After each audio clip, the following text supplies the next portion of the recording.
heyooo.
Hello.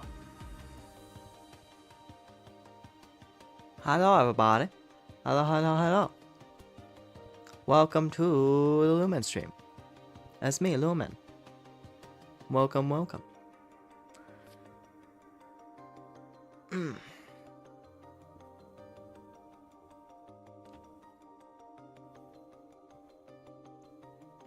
Anyway, I hope we're all good. Ready for the evening of playing games and stuff. Anyway, hello to Jonah. Hello to anyone else who might be watching.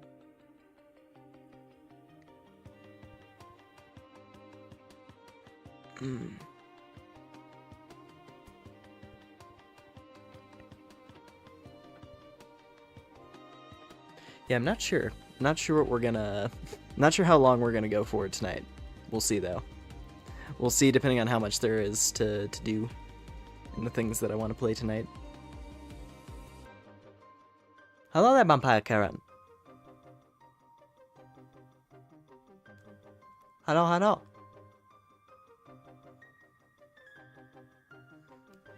Yeah, no, tonight, gonna be playing a little bit of Blue Protocol. The game with the most,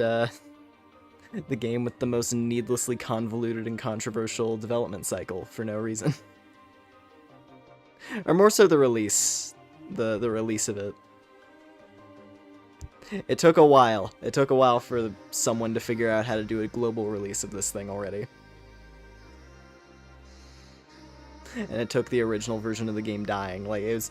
There's a lot. There's a lot that I'd rather just... brush past so we can just play the game and have fun. Because from what I've played of it myself, it's pretty cool. Or at least, I don't know, I'm having a good time with it.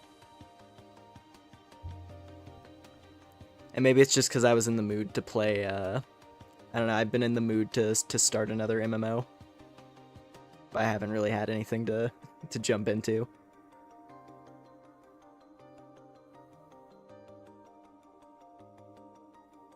Turquoise time, or is it teal? I don't know, some kind of blue. I was like, I gotta do some kind of blue, because, you know, it's in the title, right? Let's see.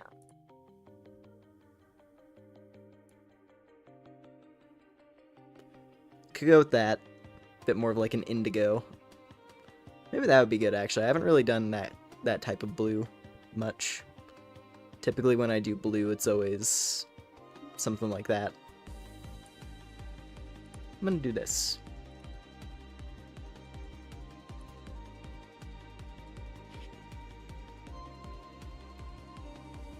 Yeah, anyway, plan is we're gonna play some Blue Protocol. I'm not gonna be like doing, you know, like story anything in it, really. I'm just gonna be like running around seeing what stuff we can find.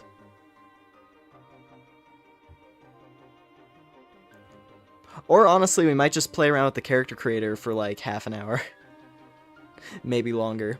Because the character creator is pretty fun. You can make some very cute designs in this game. So yeah, there's that, and then afterwards, I don't know. Probably gonna do ATLYSS, because there was a new update for that. And I would like to check it out. Yeah, anyways, let me get the game going.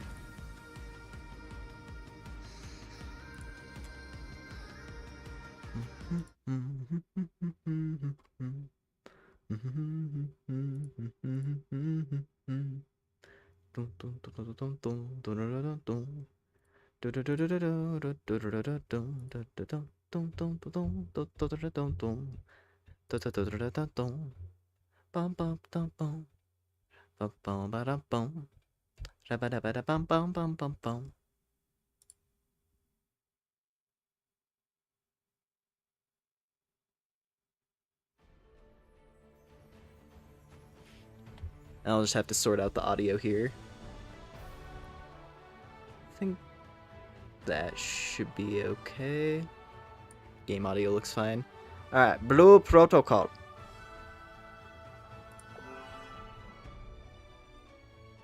We'll also see if the game cooperates nicely with me playing it on stream. Because one thing to note with this, the game only has one server.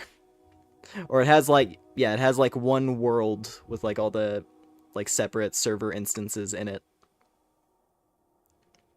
Which means that depending on your proximity to that singular game server, it affects your experience accordingly. So I get about like 99 on my ping typically with this one, but it's never been an issue for me. I don't know. I don't really notice the ping much, but apparently that's been like a point of contention for people with this so far. Anyway, that's my guy here. This is my main guy that I've been playing as. But I also made this girl, who's very cute.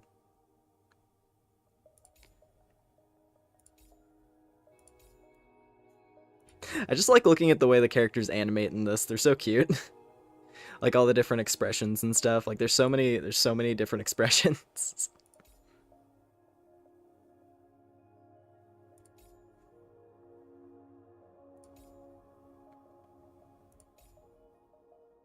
Which, I mean, considering this is Bandai Namco, and then I think about Code Vein, which I wouldn't say this game's character creator is as robust as something like Code Vein. I mean, nothing is. But it's still got good options. Like, seriously, I leave an open character slot just for the sake of being able to play around with it. Then you have like a few options. I love just the jump between 1 to 2.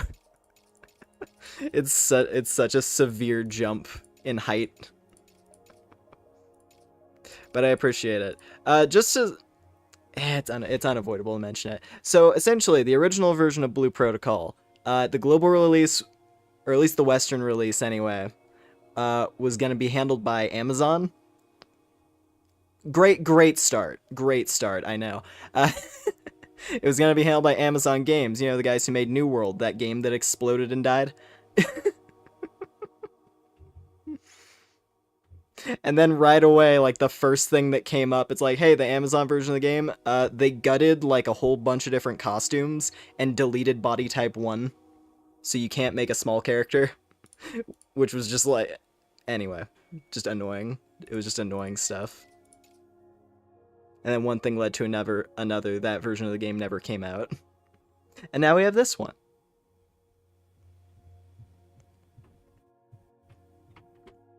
Code Vein 2 is meh. Vein 1 and PC outfits on paywall. Yeah, I'm holding out hope for it. Like, I want it to be good. And, like, the character creator looks like it's gonna be solid like the first game, but yeah.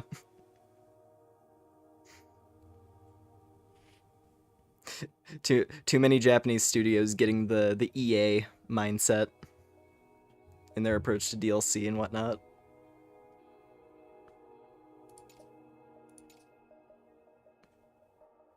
Yeah, no, anyway, like, first of all, I love this part of the character creator here, where like it shows you it shows you some of the expressions.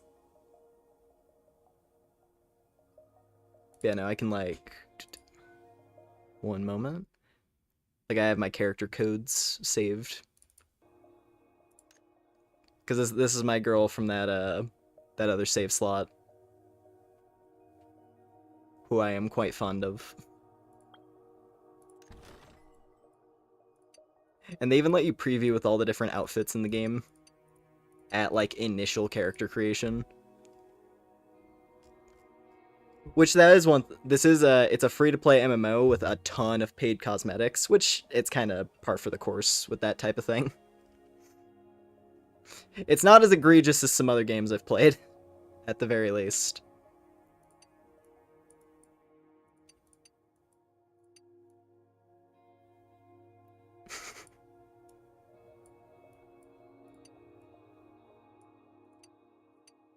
Can't forget. Fucking mascot costume. Yeah, what else do I got? What else? I made this girl. I made a sad-looking purple lady.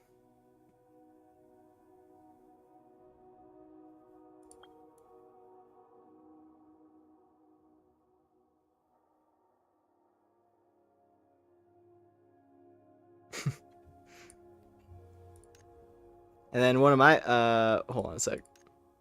I have to back out of this. Back to here. Because there's the character I use in my main slot. And he looks pretty neat. But then, the guild that I joined, a very chill group. A very chill group of individuals. What was it? We were like sharing screenshots and stuff. In the Discord that they set up for it. And I was like, and I posted a thing of my alt. And the guy was like, oh, why didn't you just make this character though? And I was like, hold up. So then I made essentially I took my dude and then I made an R63 version of him. So my main character's name is Lore. This is Loretta.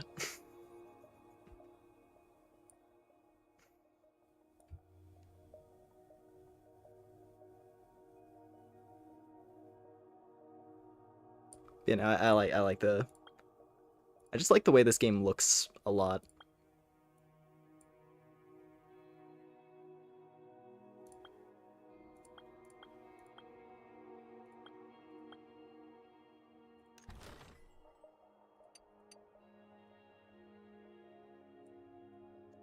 Where's the look that I like?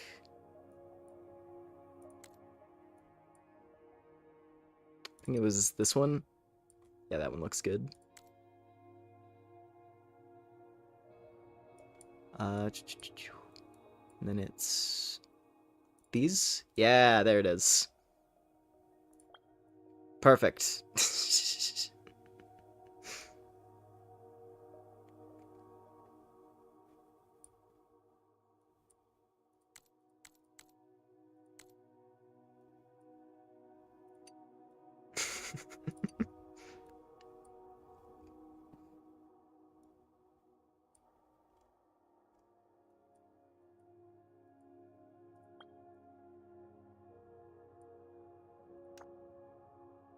And then I think it's this tab. Yes. Yeah, because this is where you're able to like create the ID card for your character so you can save the design.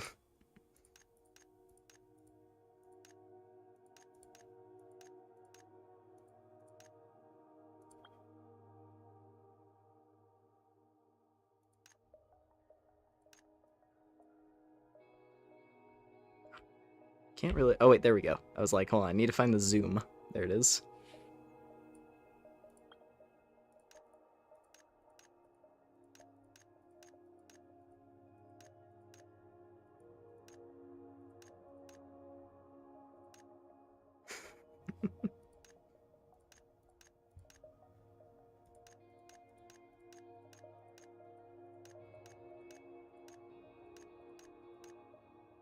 Like honestly, I could just sit here on the character creator for for most of the time.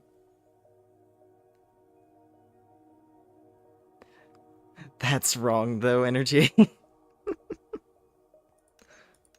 wonder if I could create a Gallica in this. I might actually, now that I think about it, that'd probably be pretty easy. Hold up. Because I think all the right, like, hair options exist.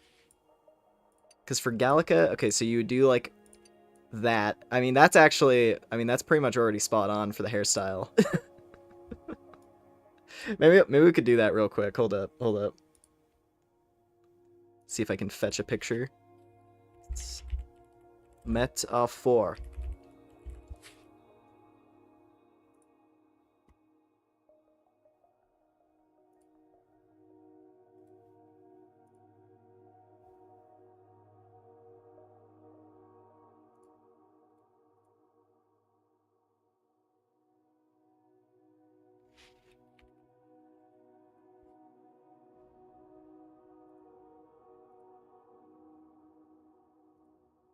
Okay. Also, I'll probably reset from one of the preset designs.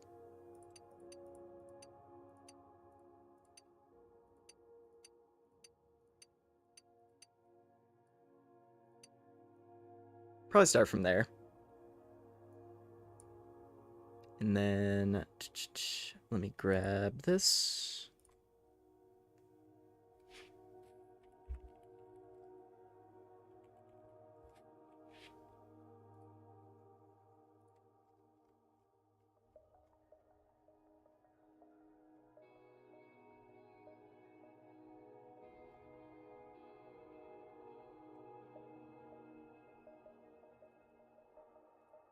There we go. Oh, damn it. Hold on.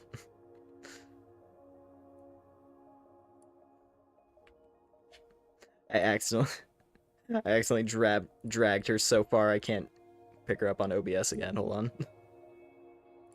Like I dragged the image off of where it was even selectable. Hold on, hold on, hold on. And we're gonna see if I can do a Gallica. Cause I like her. I am a fan of cute fairy companions in games. Just put her right there for the moment. Okay. So yeah, start from the hair, because that's probably the easiest part to get right. She doesn't really have like any ahoge or anything like that. Hair color.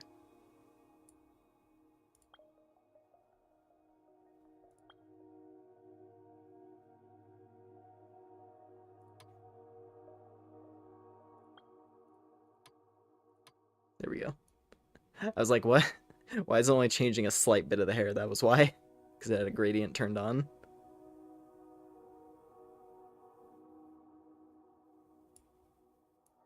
Like, honestly, we're basically here already.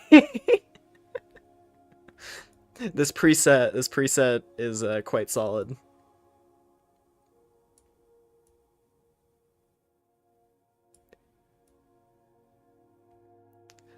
So by that measure, that means I gotta try to make it as exact as possible.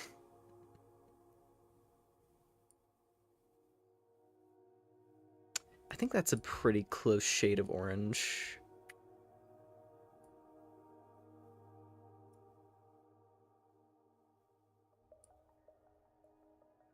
Yeah, because it's not like red orange. It's just like a standard orange.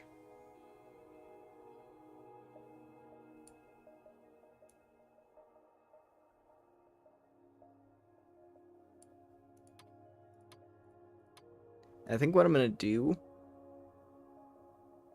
just to kind of match like the shading of the art style, if I add like a slight bit of dark gradient.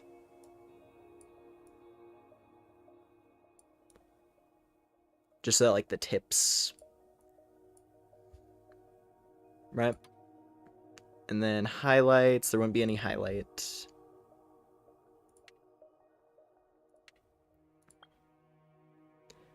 Let's see your face shape. Let me get a closer look. It's pretty round face. Like honestly, this preset, this preset works quite good.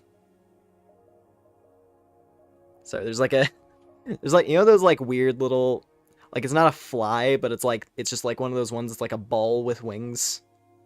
It's one of those that's just like darting in and out of view randomly, and it's annoying me. Anyway, maybe that one, slightly rounder. Squish. Slightly more squish. Something like that. And then eyebrows. Hers are like the narrow eyebrows. Yeah.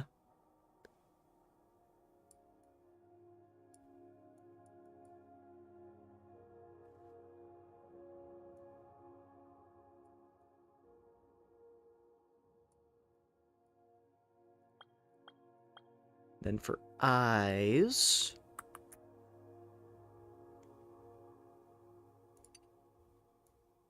probably those. Smaller pupils.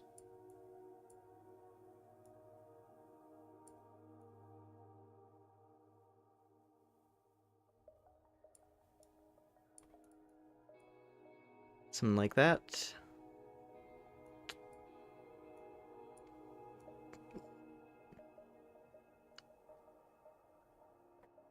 Let's see, eyelashes. Hold on one sec. She's gonna be taking up most of the screen for like a second. Just so I can get the eyelashes correct. It's a little bit on the bottom and a little bit on the top. Eyelashes are fairly small. I don't really see an eyelash option that's like spot on, so I'll just have to work with it. Maybe that one. That one's probably okay. Slightly small.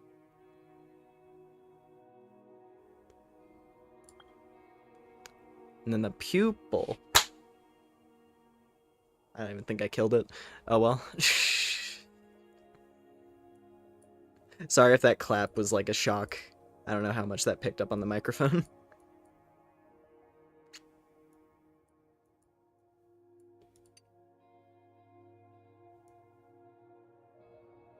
I think it would be that eye. And then hers are like kind of a dull blue.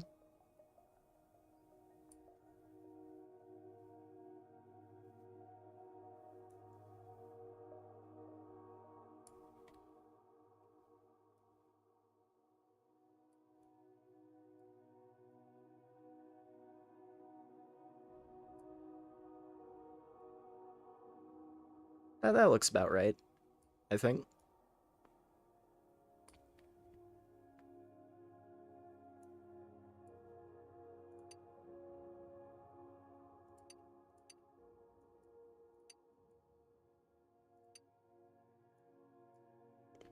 Imagine if character creators had cute gestures like pinching their cheeks. I'd be in there even longer. Honestly, yeah. Yeah, it'd be fun.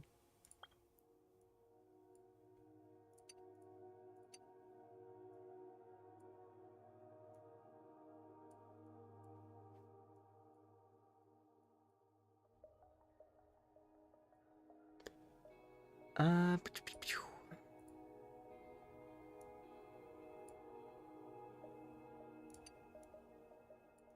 yeah, nose is a little bit hard to judge. I guess we'll just go with like the small one. Then mouth. Probably just like standard. The mouth is mainly mouth size. So you have like average, standard, then wide.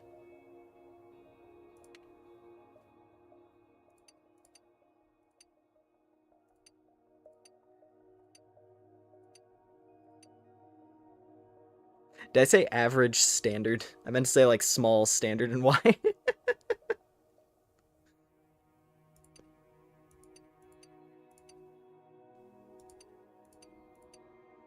Yeah, I think we'll go with like average.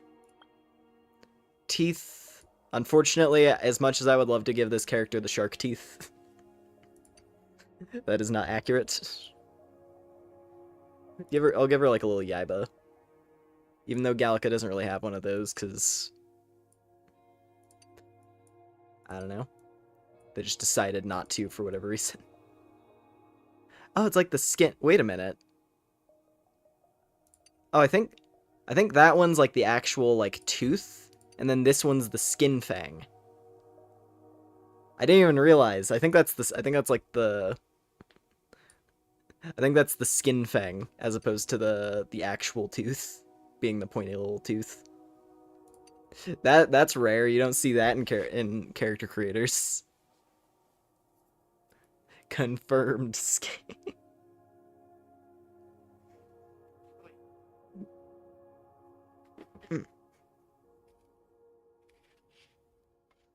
Well, I gotta do that at least.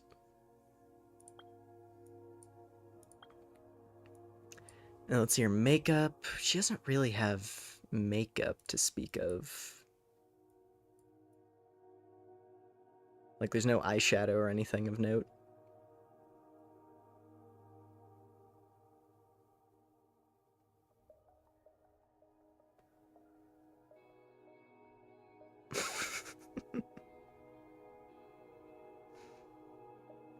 At the very least, I think the colors are pretty spot on. So that's good.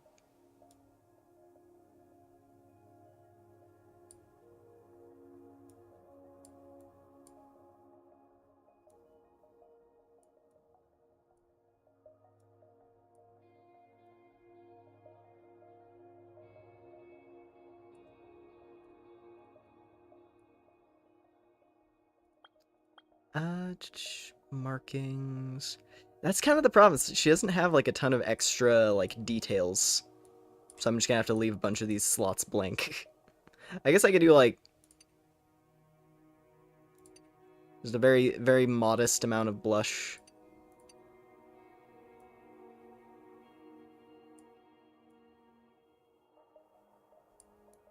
It's not there at all times, but it's there in certain cutscenes, that's for sure.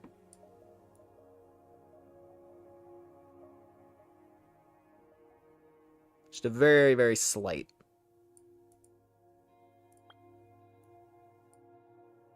And then, yeah, skin tone is already... This is the lightest option I've got, so that's probably what's accurate.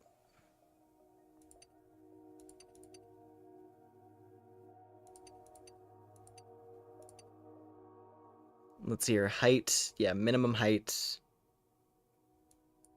I mean, I feel like everything should be set to the lowest possible setting, because she's quite small. I mean, she's a fairy, so... Her actual proportions aren't... She doesn't have, like, a ton. Maybe, like, a slight bit in the hips. And, like, the thigh. And the calf. Slight amount in the leg, but everything else. Alright. I'll see if I can do the costume part of it as well.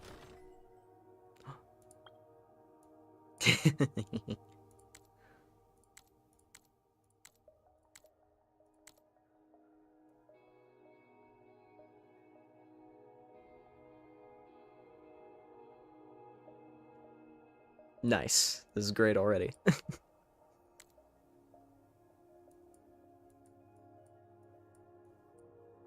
don't think there's really like a headband, unfortunately, that would like cleanly match hers, just like a plain, just a very like simple headband.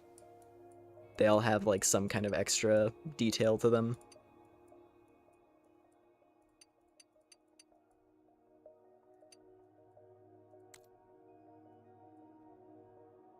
Let's see, it wouldn't be anything in there. Ears, I can't give her the pointy ears, unfortunately. I guess there's those. Oh, wait. Okay, they're decorated. But those are pointy ears. It just has some extra, like, ornamentation on it. Which isn't exact, but it's the best I'm gonna get. And then, let's see, outfit. I mean, there's this one.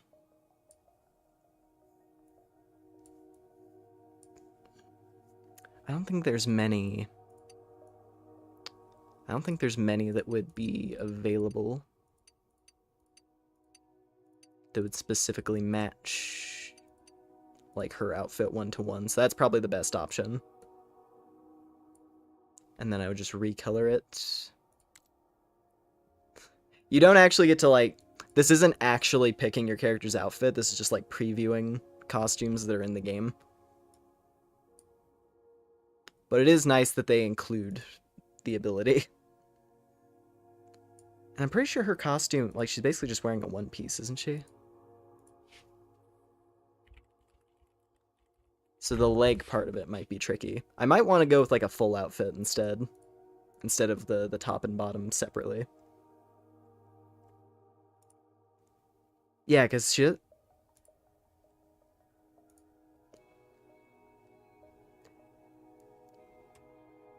Yeah, because her outfit's a one-piece.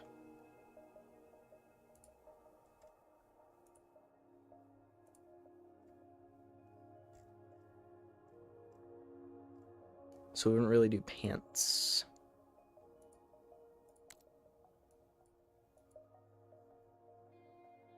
I mean, honestly, if it was recolored, it would almost be exact.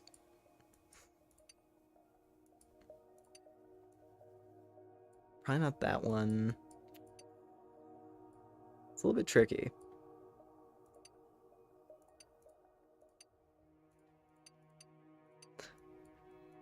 That's the one thing. I can get the character just right, but for like the available costume options, that's always where it becomes difficult.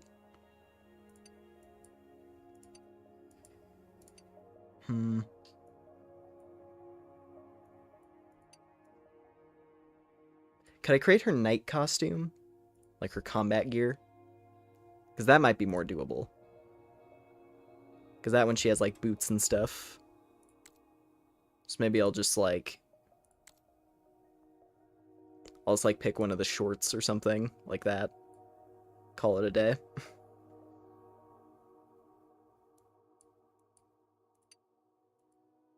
But they all have like extra stuff. I guess that's probably the best I'm gonna get.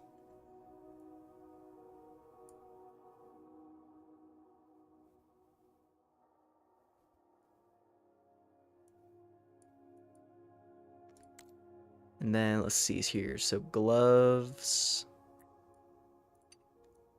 Seeing as I'm doing her combat outfit, I gotta figure out some good gauntlets.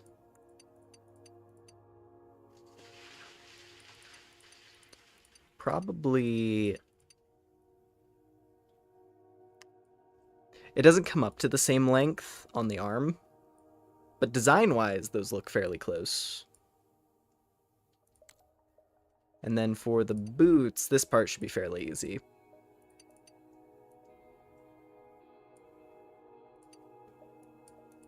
One of these ones, perhaps.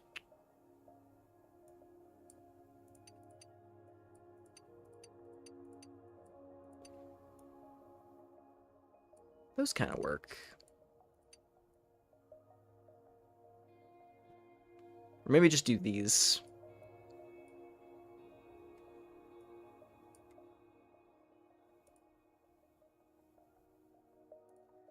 There is a lot of cute stuff. That's why I'm probably gonna play this game for at least a little while. Like I'll see how MMOs always have like an initial wave of hype, and then if they're not able to keep things going, then they tend to fall off.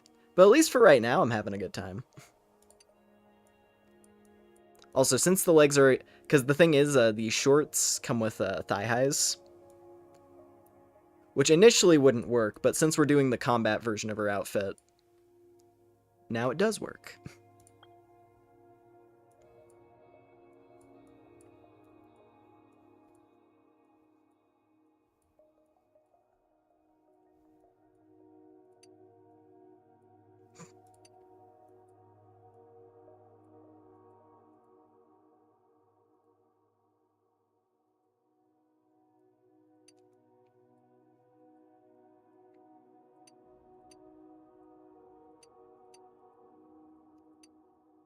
Oh. I guess probably...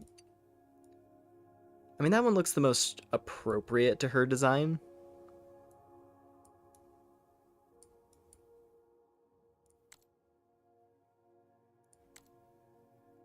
Because there's not really any, like, there's not like an armored headband as an option.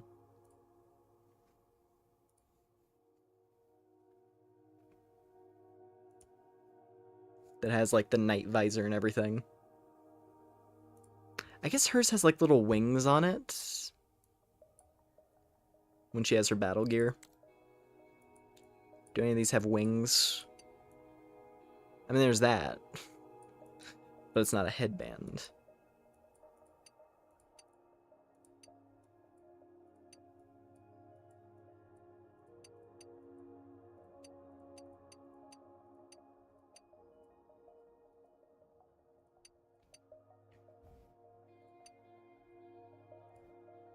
Yeah, I guess this one. Probably the best. Alright. And then colors.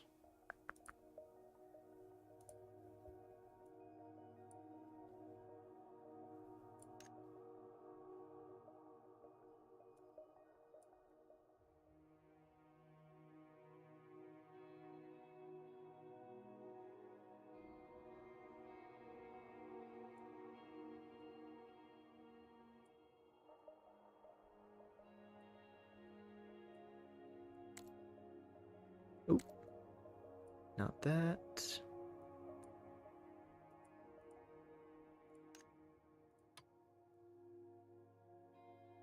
I think I'll just make the tie part of it black. Same with the pins. And then for the shorts part, we'll do the light blue.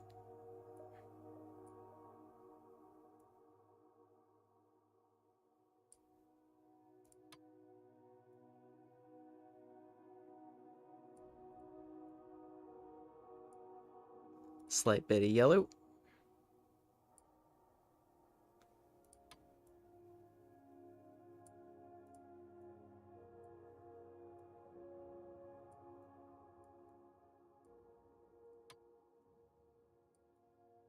I don't know what part. Oh, I think that's the stockings which are covered. All right, so we have that part. And then the gloves. We also make those light blue.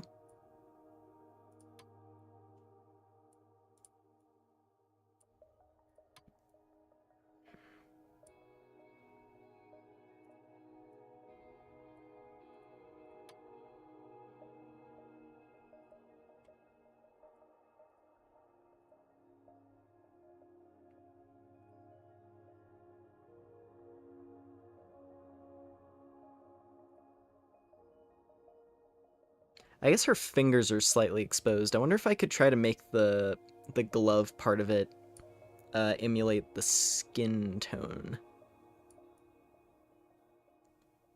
That might be tough, but I think I could do it.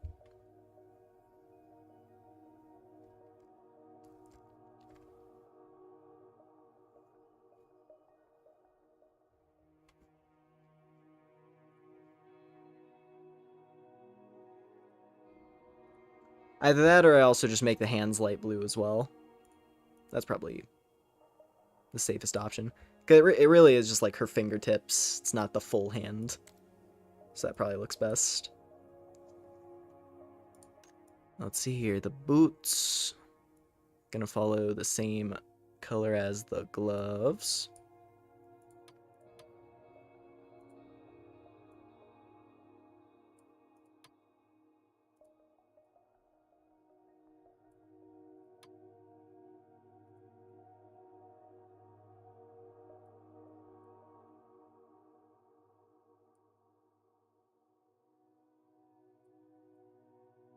Alright. And there's Gallica. Or I guess there's also that. Just doing the headband part of it. Just make that part gray.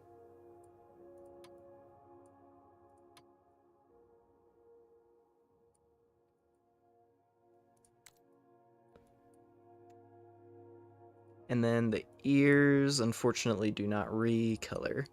Maybe I'll just turn off the ears then. Because the frill, like the pointy ears are right, but the frilly thing attached isn't.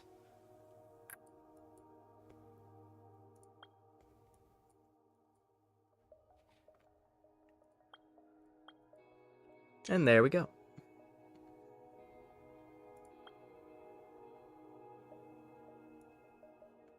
My attempt at doing Gallica in Blue Protocol.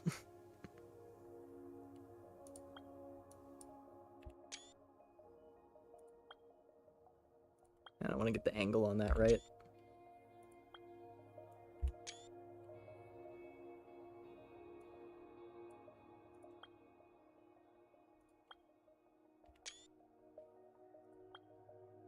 Unfortunately, the outfit customization doesn't retain when I go back to the main character creator. But at the very least, I have it screenshotted. I'm gonna be honest. Once the colors are in place, this actually works really well. Like before I had the colors in place, I was like, I'm kind of like hashing it together, but it kind of works.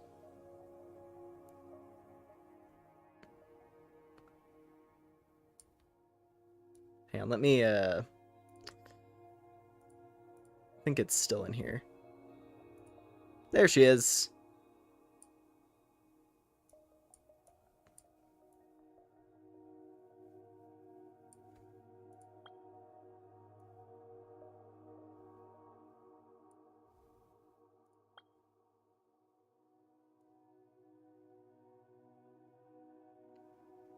Yeah, I feel like the color scheme works well. It's not bad. Not bad.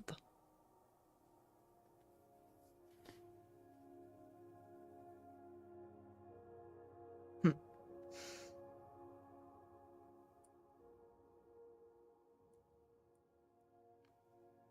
Yeah, no, the one that I did see. The one that I did see that was like actually spot on. Like the person who made it, it was like it was might as well have been 1-to-1. Was it Kuroki Tomoko from Watamote? The loser girl. Because I found someone when I was just like when I was running around doing like some crafting, just running between some shops, and they were just like sitting on the street, and it was spot on.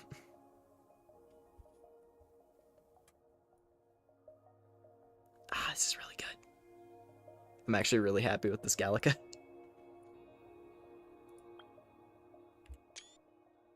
I'm gonna be getting like a few screenshots here. Hold up. Gonna just get a few more angles.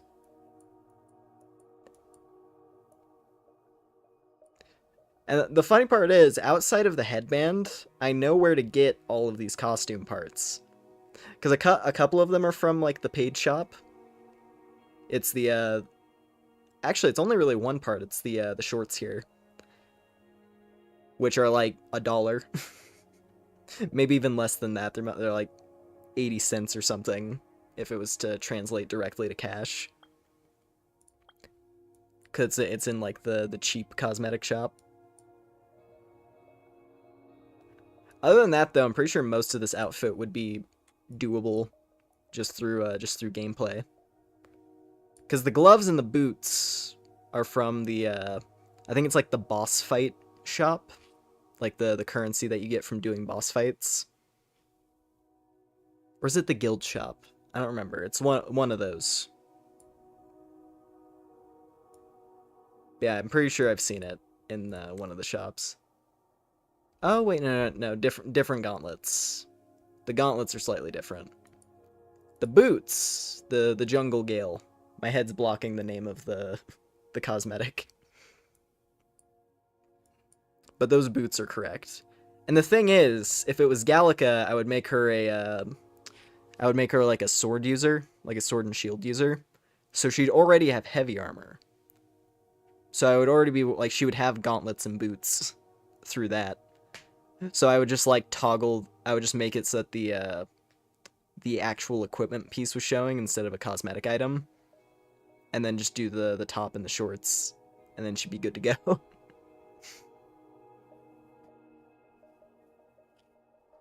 Ah, she looks so good.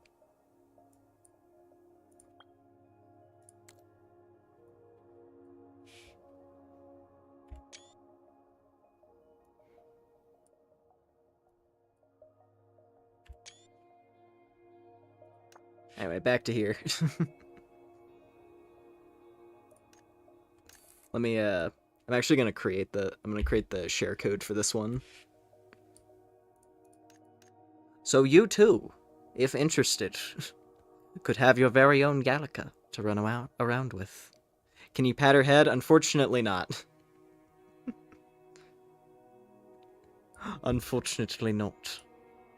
No, we can do this though. This is an option.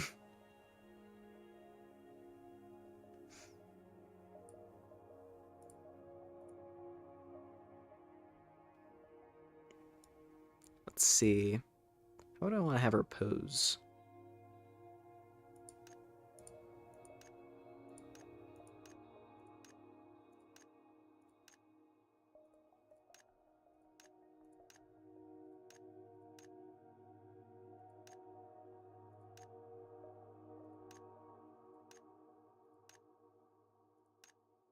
I'll just do the wave. The wave is cute.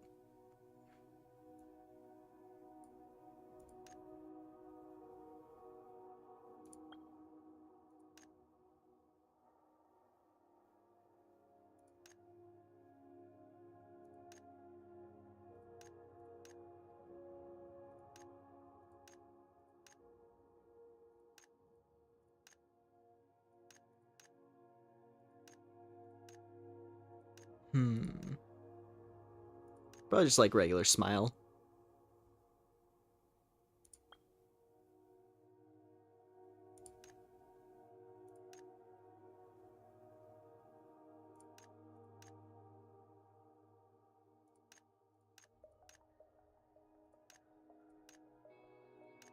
It's that one. Probably not that.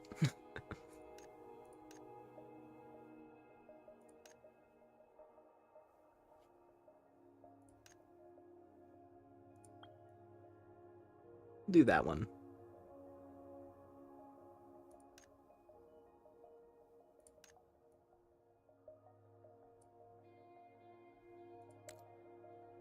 And then probably a green background.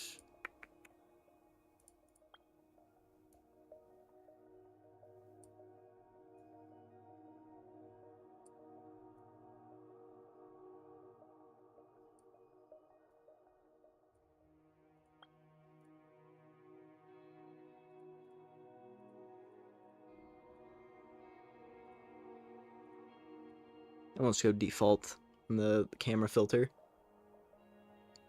And I'm not going to click the share code button. Actually, hold on. Let's go share. There you go. There it is. There's the ID for the customization. I'm gonna tab over just in case it shows file location, because I don't want to accidentally reveal info. Yeah, it does. Okay, I'm glad I remembered that correctly. Because it's like, save to this folder with, like, my name, like, the name of my profile on my PC.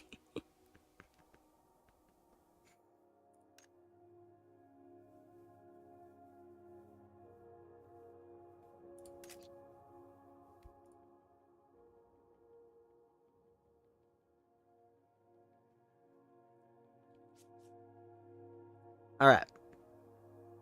Ah, she looks so cute. I'm happy. Because now, on the fly, we can just have Gallica on demand. Well, some games try to have streamer mode. Some games are like, here's your address. Yeah, no, like my fucking, the profile code for my main save slot was already on screen, so I'm like, who cares? Like, for that sort of thing, I'm like, who cares? But if it's showing, like, actual information about my computer or me, then it's like, okay, hold up, hold up.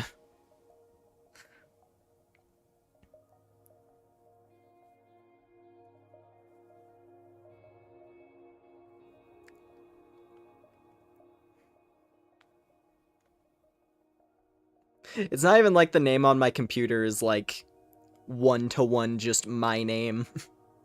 But it's still, like, it still reveals some information, and I'd rather not. God, I love the character creator in this. And, like, I've seen so many people just running around in this. Like, I don't know, I've seen, like, a handful of people who have similar looking avatars, but for the most part, most of the people I've come across have looked distinct.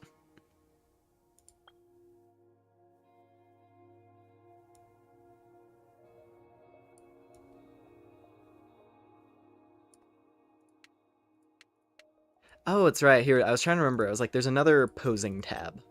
There we go.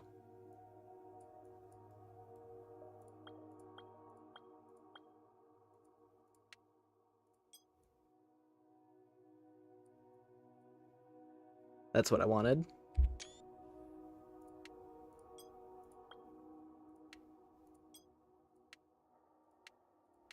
And you can also, what was it? You can do without the starting costume. You just have like the default underwear,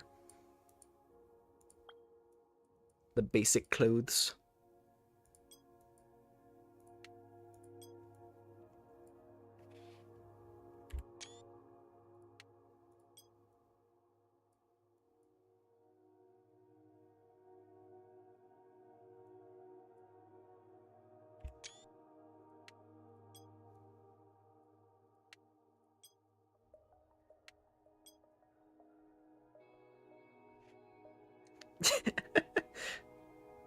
The cheeks are the choochiest.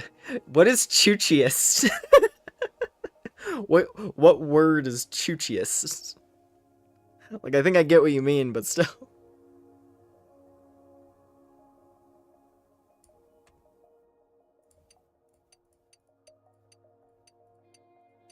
Yeah, even some of the presets are cute.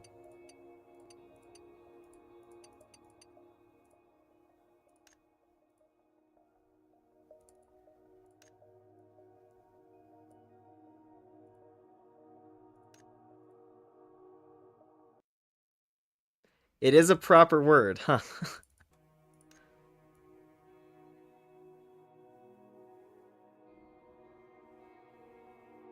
Yeah, the one thing is, because I think even some of the unlockable hairstyles, there's not a lot of, like, super long hair. Like, I think this is the longest you're allowed to do. And I do like it when a game lets you have, like, ridiculously long hair, when possible. But also, just from, like, a design standpoint, that's the hardest type of hair to make look good in a game. So I can understand why most developers tend to avoid it when possible. Or they'll have, like, one.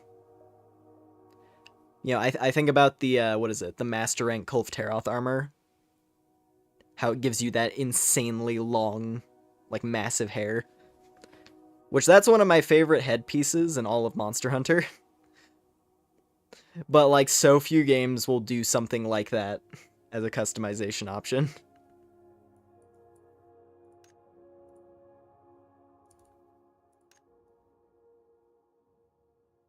There's me.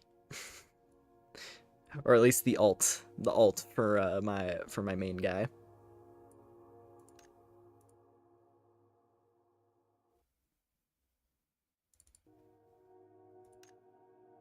Oh, I love it so much. Alright. Anyway.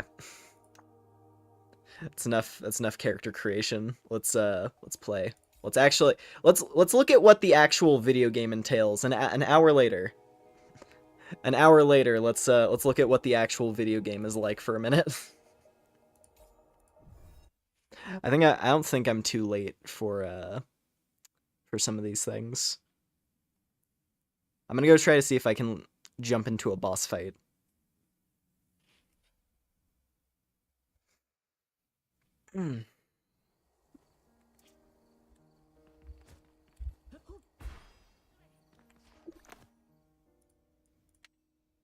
Let's go over here. I think I got time.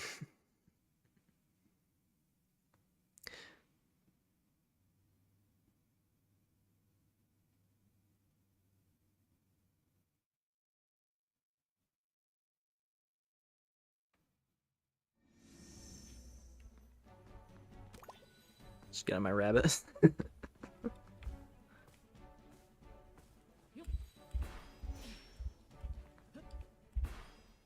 I think one of the things I enjoy most in this is the movement, because they give you a ton of movement options.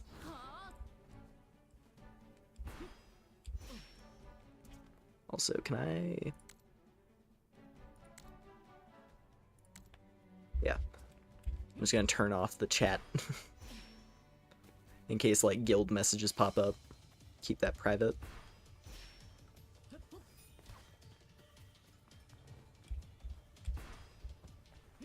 Ooh, almost out of stamina. Alright, where are we at?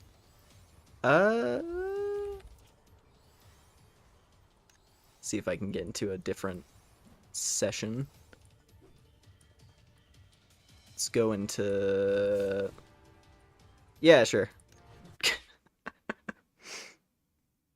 See if the boss is still up. Goon protocol, yeah. There's some interesting folks. I mean, the guild that I'm in. I will not say, but the guild that I'm in. Okay, the boss is already dead on this line. Let me jump to 90.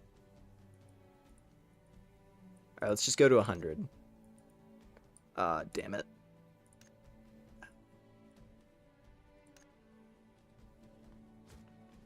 I gotta wait a second. Well, that's unfortunate. I want to try to do this boss while it's available. I guess I could also... It's lower level. Yeah, no, because I want to do a boss that will actually have, like, valuable stuff, potentially. Which would be this one. Here's me trying to be silly. I pick line 69. It's just like, yeah, we're not going to let you in. The boss is already dead. Because of course it was. That's gotta I assume that's probably the most popular server instance. Or at least one of them. Oh, here we go. Alright, I'm in. Jeez, where is he? There he is, the big guy.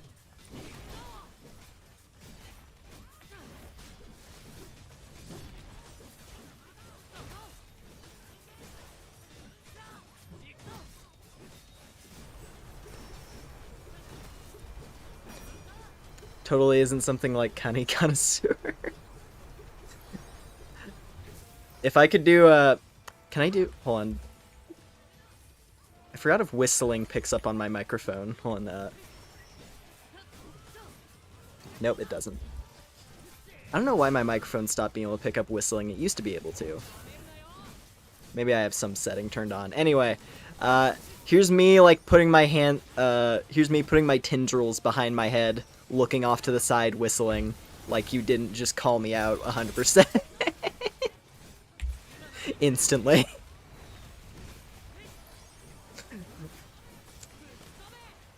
No, it's a chill group. It's a chill guild.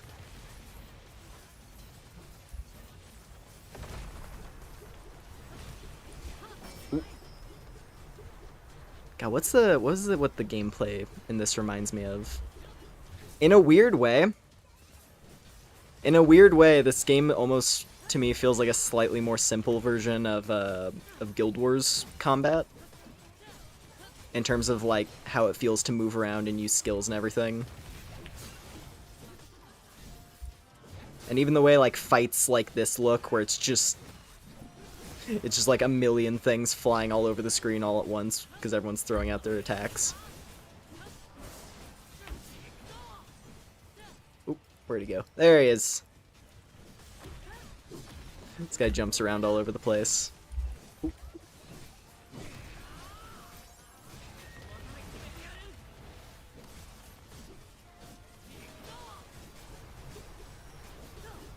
I would never be in a clan with a normal name. Yeah, no, it's like, you'll look in the global chat, and it's like, we're a chill, wholesome community, and I'm like, I don't trust you. That's the thing, like, the guild that I joined wasn't even advertising in the game chat. It was just in the guild tab. Like, I was just scrolling through, like, open guilds.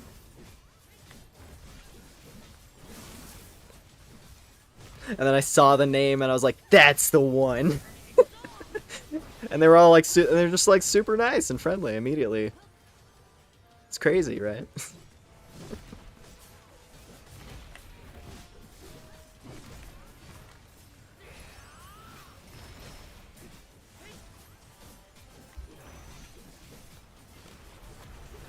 Good, honest, well-adjusted, cunning enthusiasts.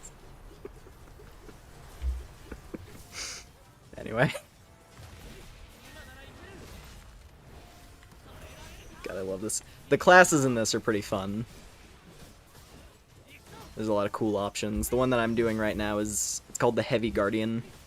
And you basically have you have like this big heavyweight twin blade. And then earth powers. So yeah, I have like these earth elemental melee attacks. With a big old blade.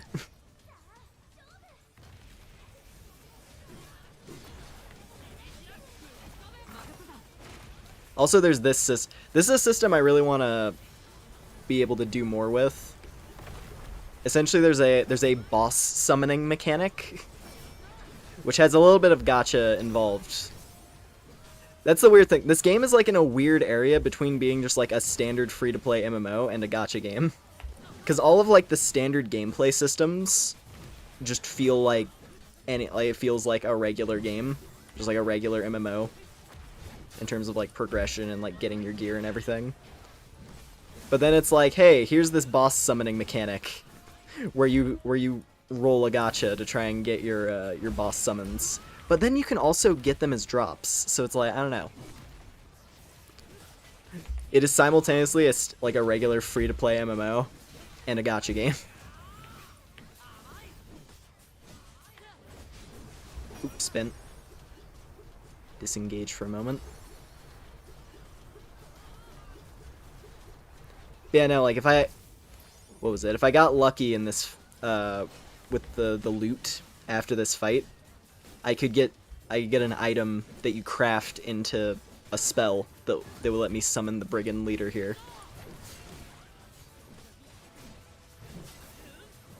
And he would have like some kind of ability. I assume it would probably be like something with his axe, maybe the spin attack. Either that or this thing where he has this thing where he drops an axe that just emits fire.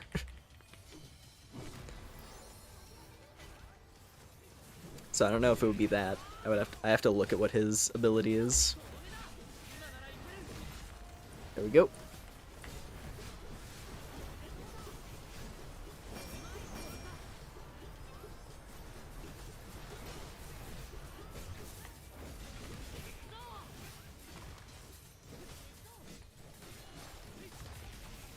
I'll probably go into a more like I'll go fight some like regular enemies as well, so you can actually like see the combat a bit more clearly.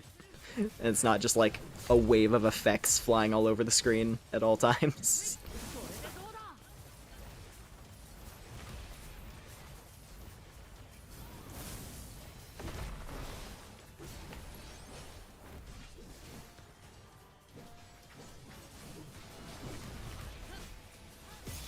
Oh, break! I love that. Whenever you stance break a boss, it does like that cool cut in.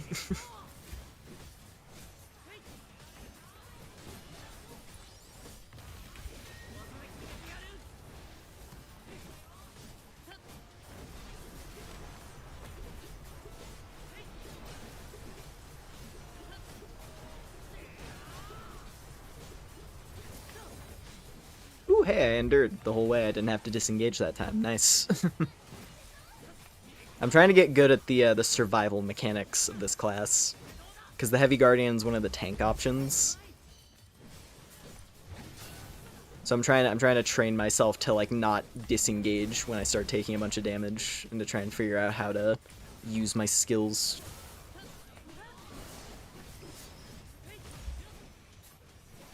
With all my damage negation.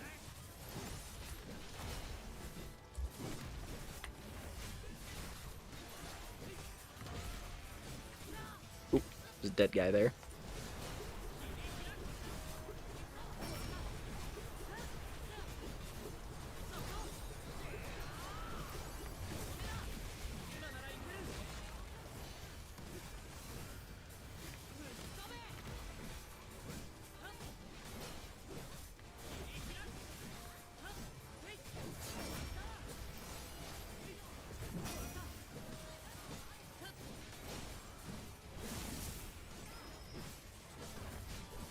Okay, almost there, almost there. Oh, where'd he go? He always does that, just jumps across the room.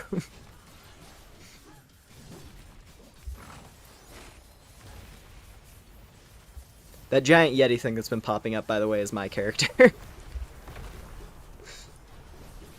I'm able to transform into that and do a big slam.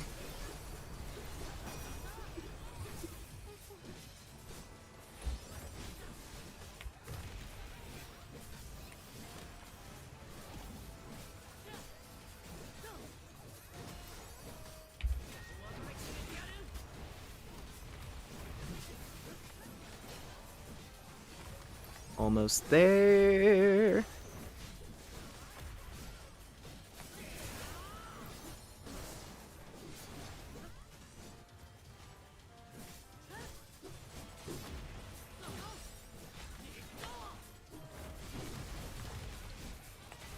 Big spin. Yeah. No rare, but that's okay. And yeah, the way they do it, these chests, essentially bosses have like 2 different types of loot.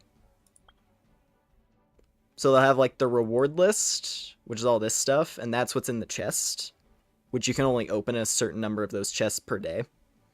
But then they also have the regular drops, which is where you can get like actual, you know, armor and weapons and whatnot.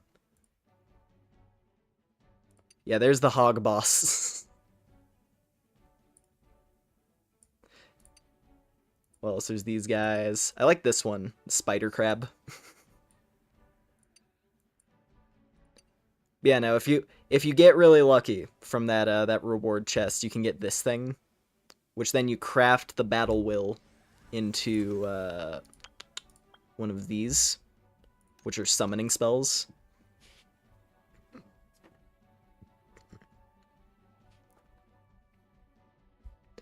And so yeah, you transform into him. And then yeah, okay, so he uses you summon the big axe as like a buff, essentially. What's this one? Arachnocrab. That would actually probably be a really good one for me. I might need to farm that one once I'm able to.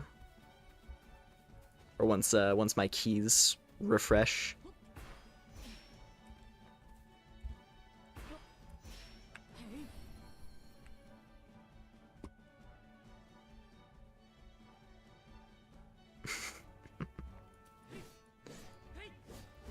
Anyway, here's some of like here's a clearer look at how this class actually fights.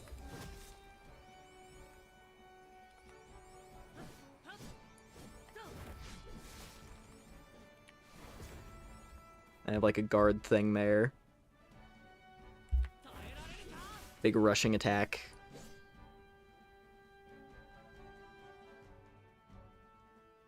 Yeah, no, I like this one. Out of the class options, this is the one that I have the most fun with, I'd say. Yeah, the other ones, let's see here. I started with Mage.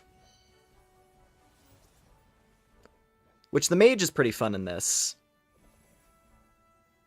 They have a cool system where a couple of their spells can be activated at no cost occasionally. So you can, like, spam them. Which I think the preview here yeah, there. The preview shows it a little bit there. You can just spam once you are fully activated. And there's like a spear using class, which is cool.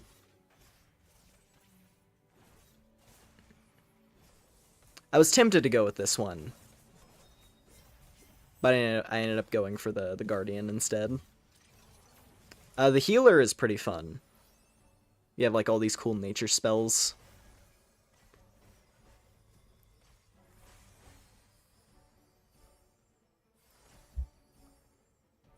What else? And yeah, those are just the ones I have unlocked. Then there's also this guy. They created the ultimate edgelord, where you get your weapon is a katana, which transforms into a scythe. It's literally it's an odachi that turns into a scythe, and it's got purple lightning effects on it. It's really sick. I will say. The actual, like, animations are cool. Also, every class has, like, 2 different variants that you can go into. So that one gets more scythe stuff. Like, there's a lot of really cool looking stuff in the combat. The archer was another one that I was looking at, because you have, like, an animal companion that fights with you. So that one mainly has like wolf stuff. You have like a couple of attack dogs that jump in at enemies. And then there's the alternate one where you have your bird companion.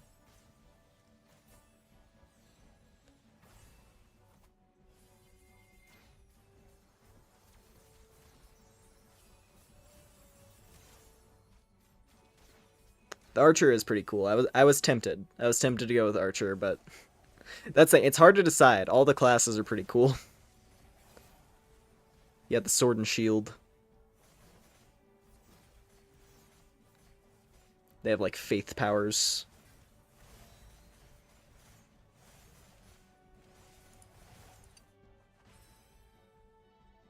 And then this is a bit of a I will preface this one, it's not going to make the best impression because for whatever reason the in-game preview video is at a bad frame rate, as you can see.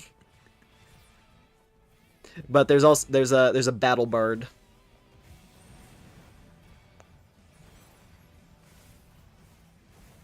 And they have a bunch of cool stuff going on as well.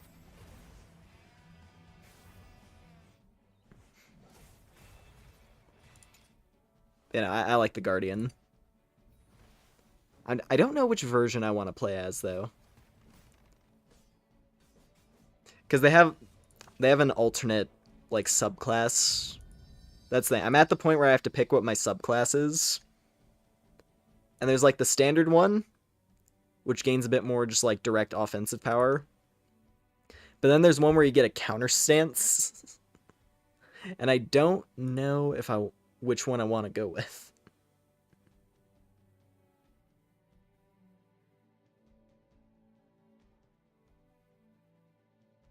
I feel like, I don't know, I feel like I might go with the counter stance one. But I'm just shy of being able to unlock it. So hopefully soon.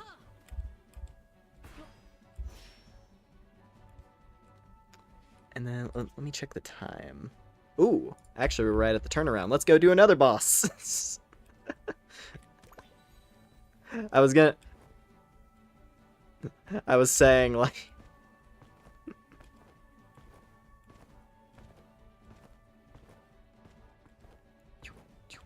I was gonna say, what was it? Let's go do, like, some regular... Let's go do some regular stuff, but then again, boss fights basically are regular stuff. It's one of the main things to farm in the game, to try and get valuables. So, let's go see another one.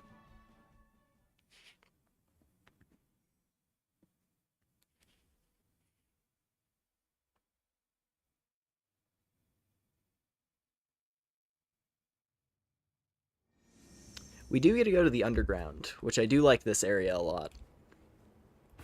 It's cool looking.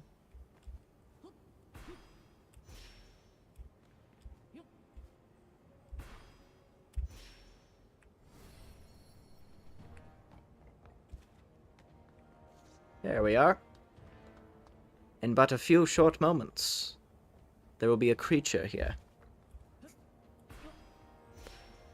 Look at this final... I was gonna say, look at this Final Fantasy room. Just like big industrial chamber, green liquid pool. Let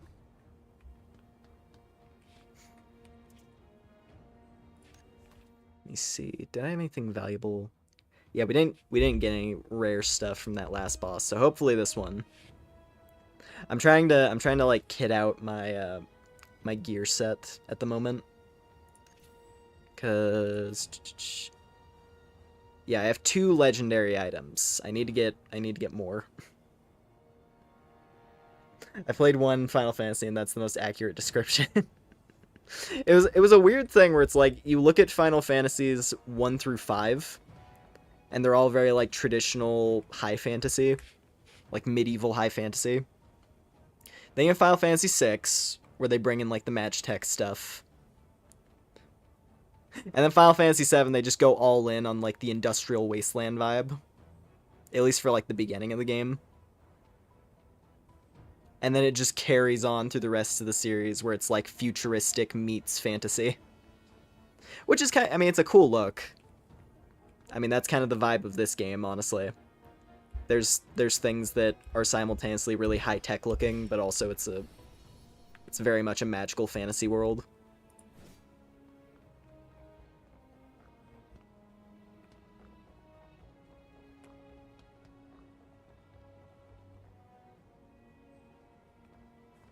I just love looking at people's characters in this. There's so many great looks that people create.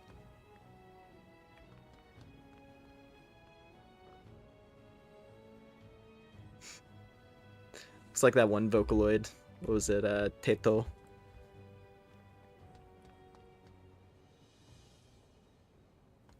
Blue girl. Purple. Ooh. Nice. Also, thanks for hanging out, Vampire.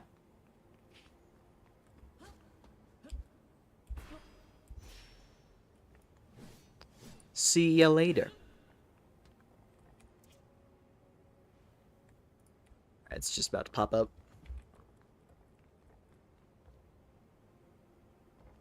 There it is. The arachno crab. Gonna play it. Ah, I see. Alright, have a good sleep.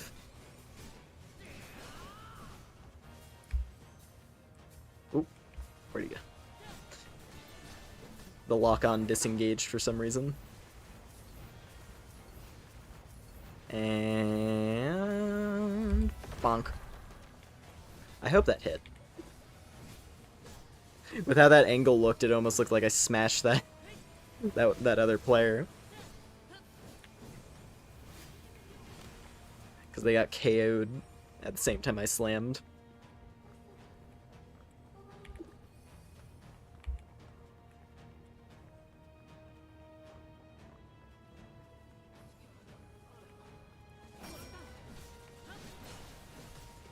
Since there's not as many people here, it is pretty easy to see comparatively. Also, this boss fight just doesn't have as many effects going on anyway. Like the brigand guy is just emitting fire at all times practically.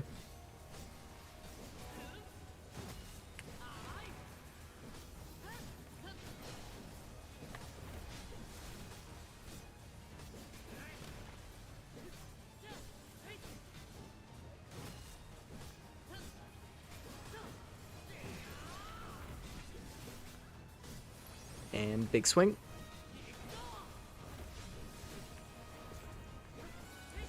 Ooh.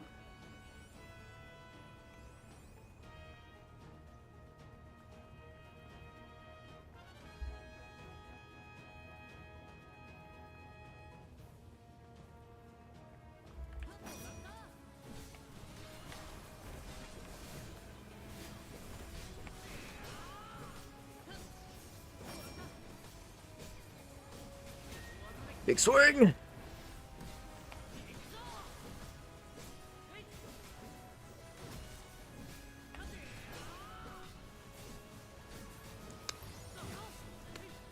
Cooking through this one decently quick.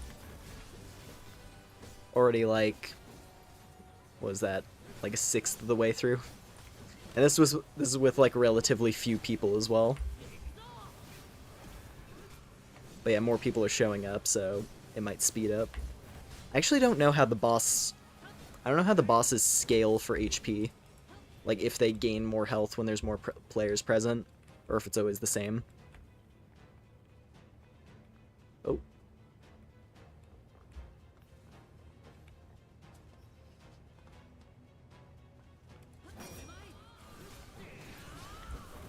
Also, there's a perfect dodge system in this, which is pretty fun to use. Oh! Oh, it's gonna be funny. Big slam!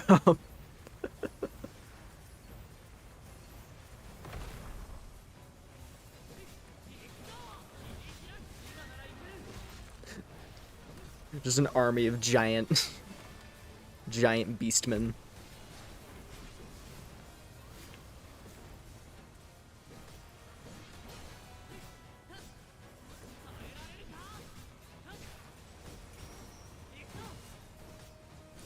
I will say one thing though. One thing I wish they would I hope that they possibly change around is the game's UI.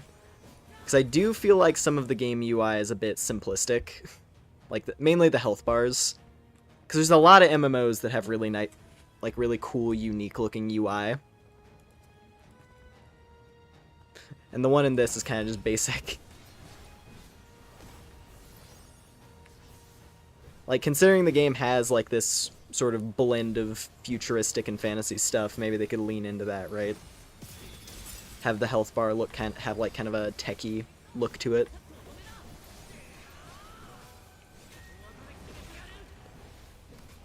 Have it be like a big energy meter thing. Possibly have it color shift when it gets low. I do like it when games do that, where like when your health bar changes a different color at low health for the added tension. Like I think honestly, now having played it, the health bar in Monster Hunter Wilds is one of my favorites that I've seen. Like the way that the heartbeat like the heart rate monitor thing on it quickens when it's low, and like the way it flashes if a lethal attack is aimed at you. Like literally your character's getting like this flash of adrenaline, thinking they're about to die. It's such a cool idea. Ow. Oh, he's got... I think he has a... Felt like that came out faster. I don't know if he has a speed buff.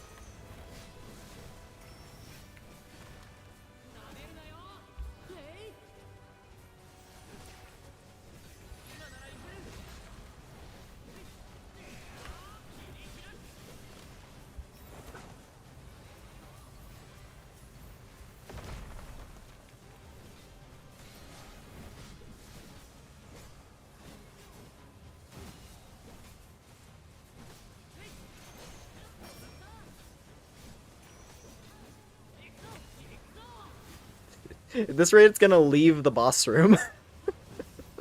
It's up by the door. I don't even know if that's possible. That'd be really funny, though. If it was possible for the boss, just through how people are aggroing it and moving around, if you're able to lure it into the hallway. I don't even know what that would do. Like how it would change its attacks, like this one. It'd probably just, like, make the boss de-aggro and walk back to the center of the room or something. Or it would just switch targets to someone closer. Not sure.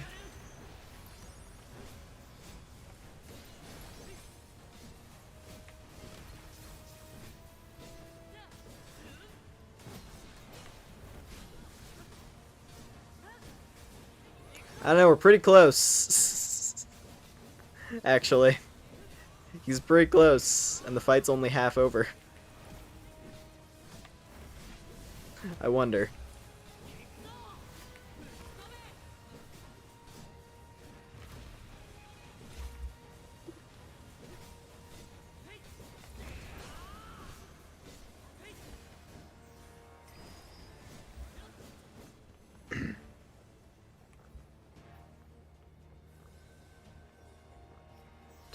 There we go.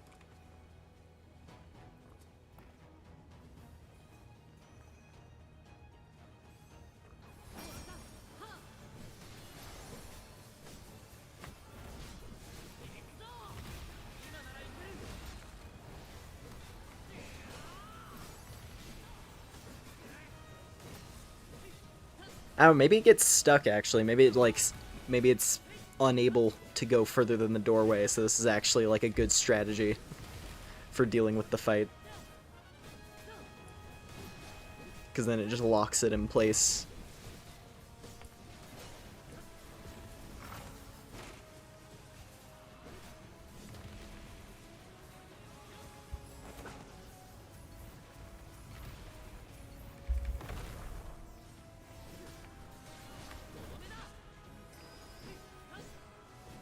Ooh, doing this again.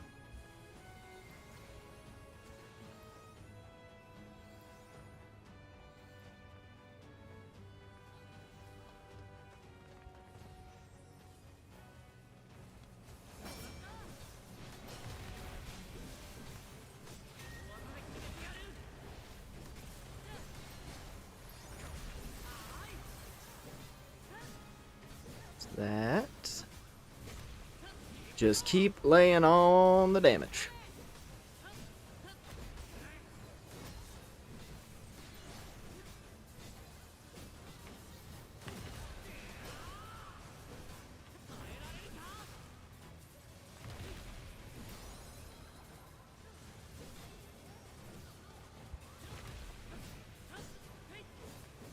Something's bouncing me around, and I don't know what it is. I think it was doing that jump attack, and I was getting caught up in it. Because I was like, my character keeps falling over. I don't know what's going on.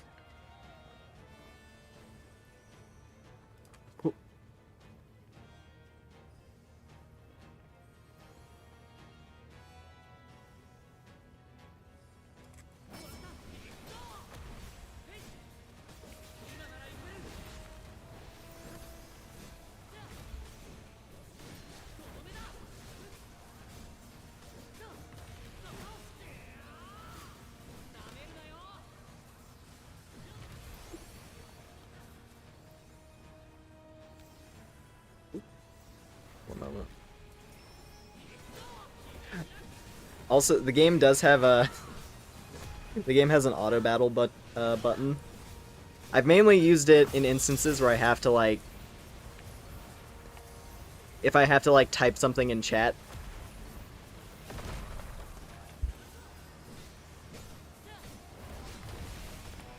But it is kind of funny, because it's just like... In the middle of a fight, I can just, like... I'm just like, oh, hold on a sec, and I just hit the auto button. Do something else for a second. I don't think... The auto battle doesn't know how to do mechanics, it just knows how to do attacks. So in, like, a real boss fight, it would not be ideal. Like, if you were doing, like, a dungeon boss that actually has, like, mechanics and stuff to follow.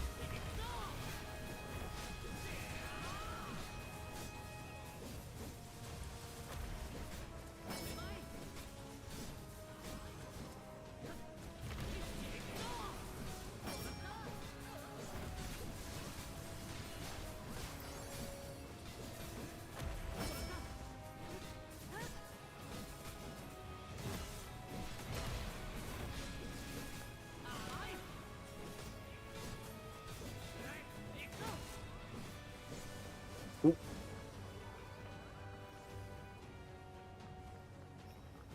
It's doing the faster damage spikes. Almost dodged.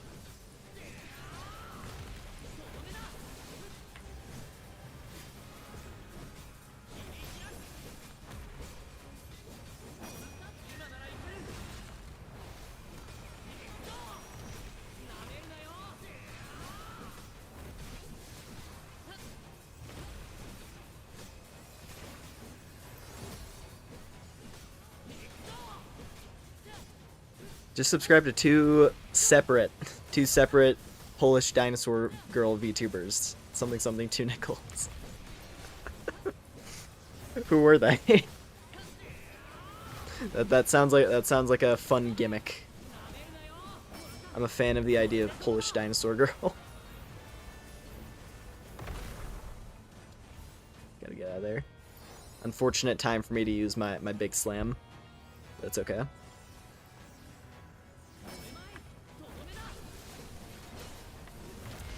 Yeah!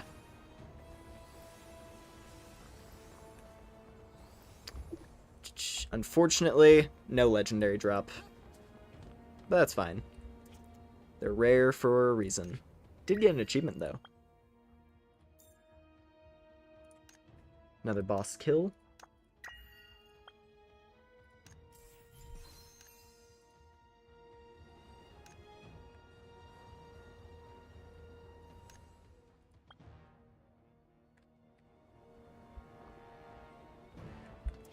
Let's see, where's that put us?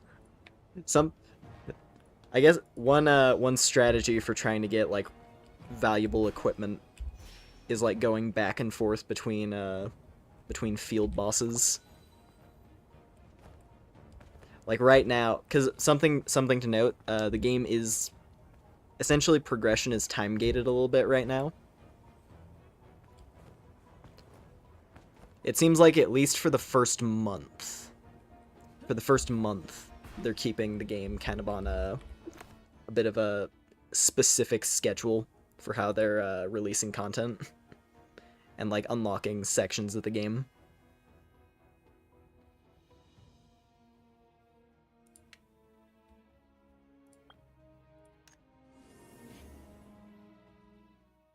But yeah, at least for right now, jumping between field bosses like that is it's an option. Let's go do a dungeon.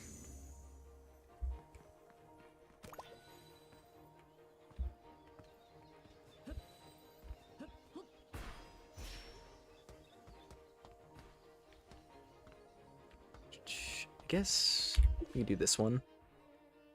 Who knows? Maybe I'll get lucky and we'll get this thing. I can get a cool shirt.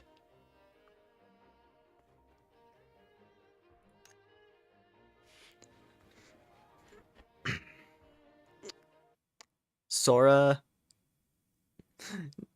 Dino Parasora. Parasaurolophus.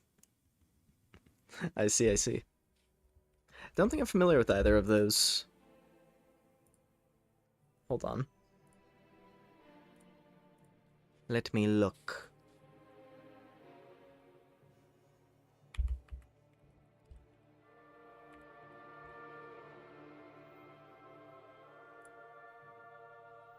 I'll put the camera up here, guys. Oh, she's adorable.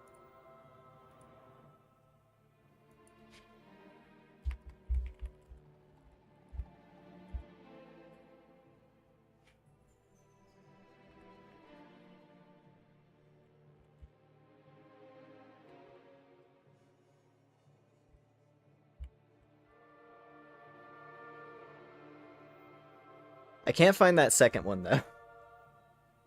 I tried to search that and it's just coming up with actual dinosaur stuff.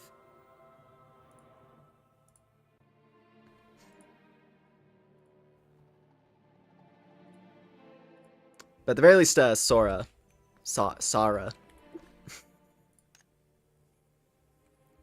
That one has a very cute design.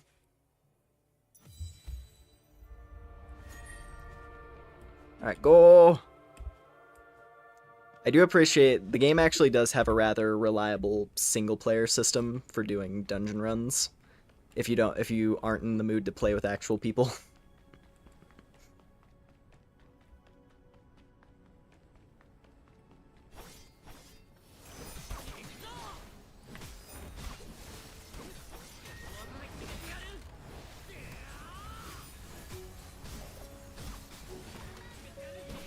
Because the NPCs do good damage. And they actually have access to some of the higher tier summoning spells, as you can see by all the creatures that are just popping up.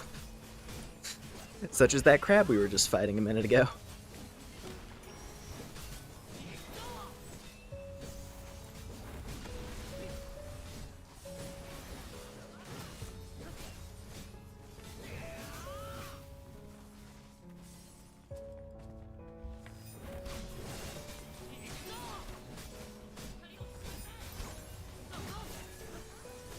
Dinosaurolophus.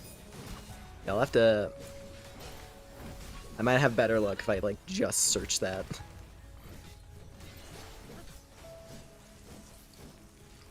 There we go. First room completed. One thing about dungeon running in this, though, is getting the actual, like, good... I mean, that's just MMOs, what am I saying? I was gonna say, getting, like, the actually really good stuff from these places is a lot. It takes a lot of runs, usually.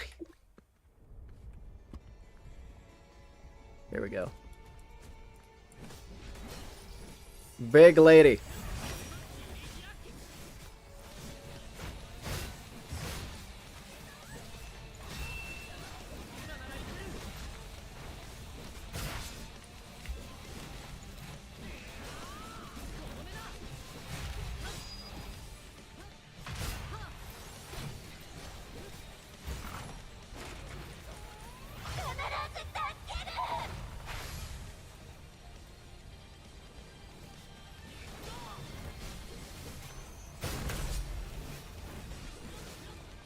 There's the next one. There's the next one.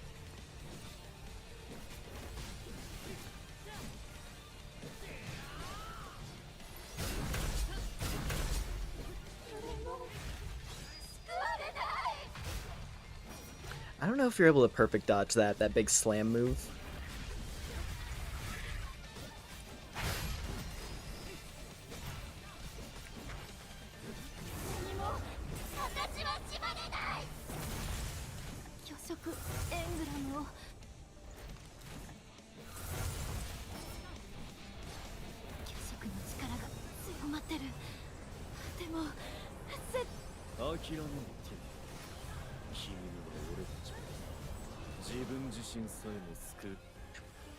Let's see. There we go. Bigger lady. This boss fight's cool. Considering this is like this is the second dungeon boss, by the way, and like the first main story boss.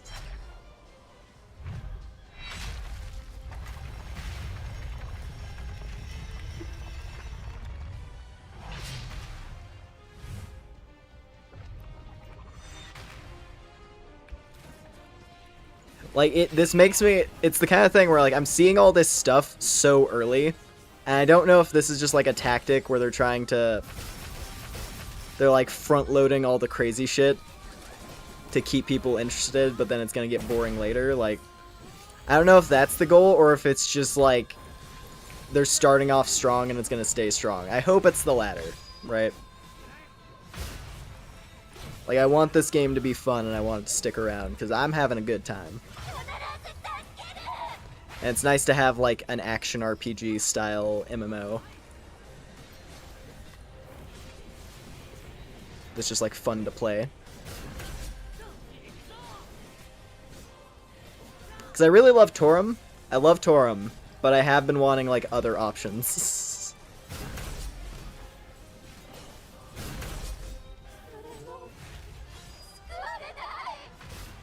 Especially because, like, with Torum in particular, I'm at a point where most of the things I care about doing are behind, like, an insane amount of grind.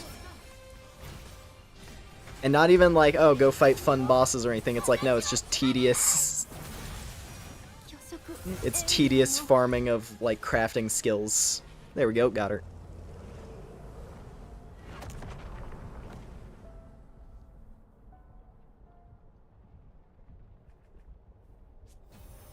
Nice. Well, I got a weapon drop, but it's a common one. Typically, weapon drops are the rarest ones. But that wasn't a particularly valuable weapon, so unfortunate.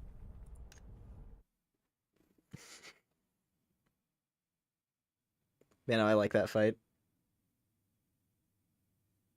Might have to come out of my shell and make some MMO friends for this one. I mean, from what I've experienced anyway, most of the people who are, like, having a fun time playing this are pretty chill.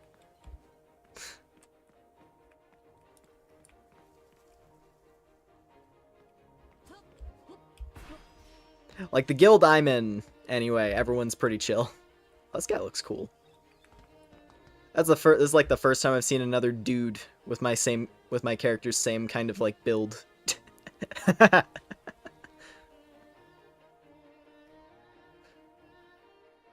Like, same size, anyway. Even this guy's noticing, he's like, hey! Another boyish figure has appeared.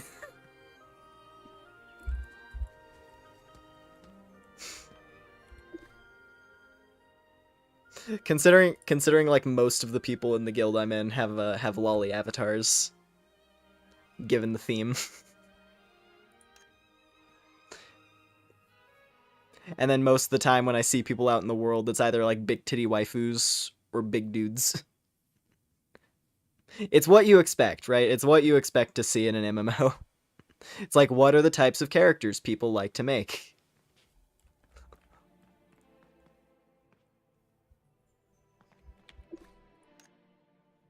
And it's like mostly waifus. I'm not complaining, because I get to look at cute characters all the time. But it is funny seeing a character who actually bore some resemblance to my own for like the first time.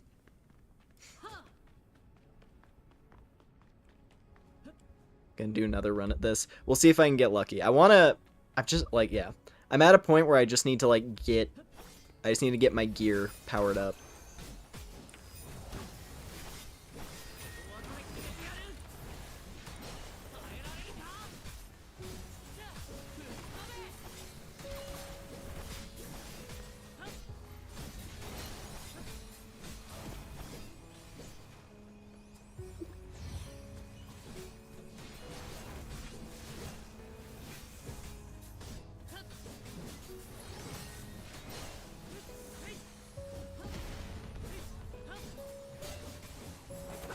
I mean, honestly, as far as free-to-play stuff goes, this one seems alright, at least for now.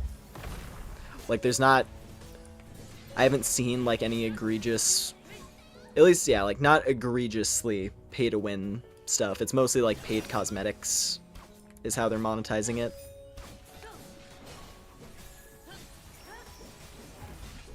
Because there's a lot of costumes that you can buy. But then at the same time, they also have, like, a discounted costume shop where I spent $5 to get this outfit, pretty much.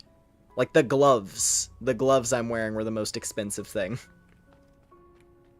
As far as, like, paid costume stuff goes. Like, the rest of my outfit was pretty cheap. On the relative scale of, you know, paid cosmetics and free-to-play MMOs. Fucking... I don't know, there's a lot of examples you could list where it's like, pay $50 for an outfit for your character. Or hell, I mean, I was just talking about Torum a minute ago, and like, I love Torum a lot, but the fact that the only way to get the costume pieces to overlay over your armor is through gacha, and the rates are extremely rigged. At least they feel that way. Like, the rates are very harsh. But on the plus side, Torum has a lot of nice looking armor sets, so you can make your character look cool without needing to roll the gacha. But still, getting to the point where you can actually use the customization systems in Torum easily requires like hundreds of hours of grinding.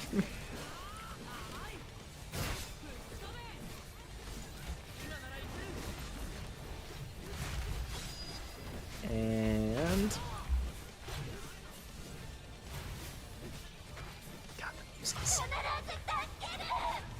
It's honestly kind of confusing. I will say the music in this is simultaneously really, really good, but then also really repetitive in some situations.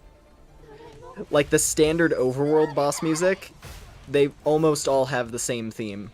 And like how the first dungeon boss, because this is the second one, but the first dungeon boss uses the same battle music as regular, just like field boss enemies. But then I'm listening to the battle theme for Tina here, and it's like, holy shit. Just rock opera.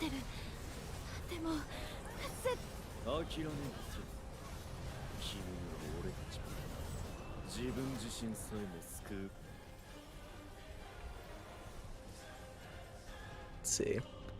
I think, yeah, she just starts out on that side.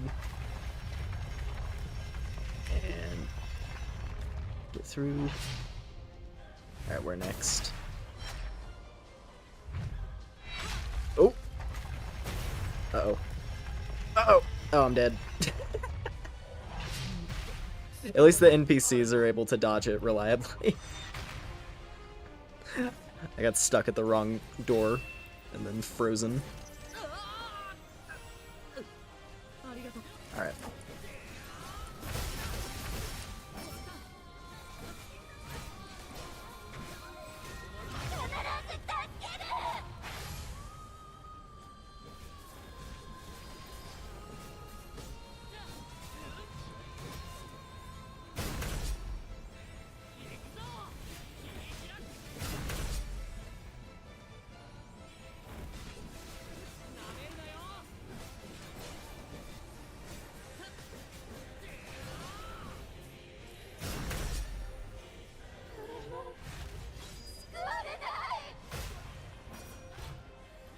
Yeah, it's like, that move doesn't even really do damage, so I'm like... I guess that's just the gimmick there, is if she always does it, but if you cancel out the summons, then it does no damage. Makes sense.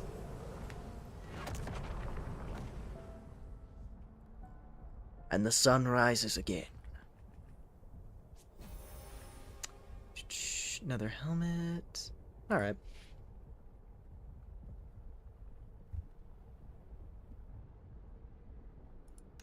Can at least go liquefy some of those into upgrade materials.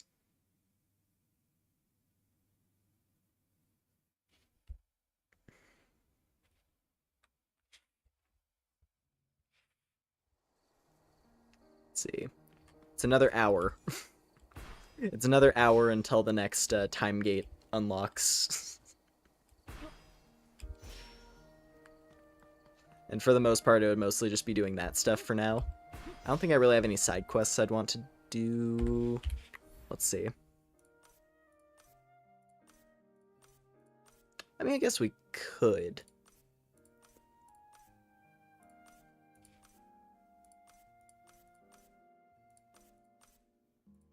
It'll be a worthwhile one. What's this? Flex emote.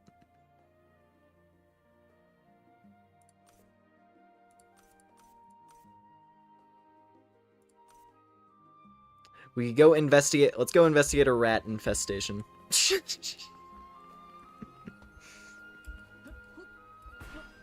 feel like going to check out some rats.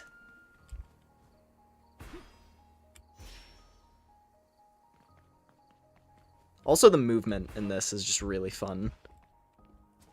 Because there's like a... Let's see, where is it? I think it's under skills. Or is it profile?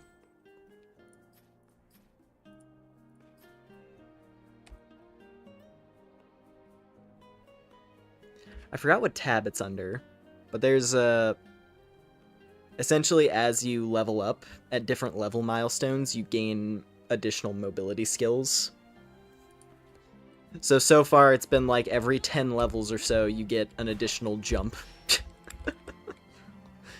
So it's like, initially it's like, okay, you have your double jump, but it's like, what if you had a triple jump? And it's like, hey, when you hit level 30, what if you had a quadruple jump?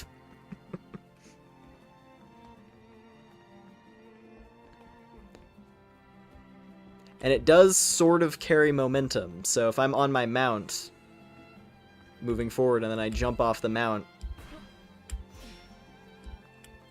I can just fly. And you can't use it when you're indoors, but when you're out, when you're just like running around exploring, it's super fun to just move.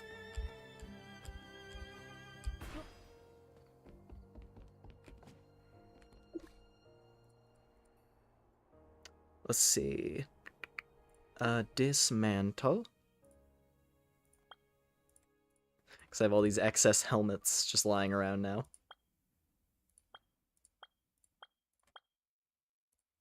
Don't really need that talisman. What's this bracelet got? Luck and versatility. Might want to keep that, actually. I have to check what bracelet I'm wearing right now.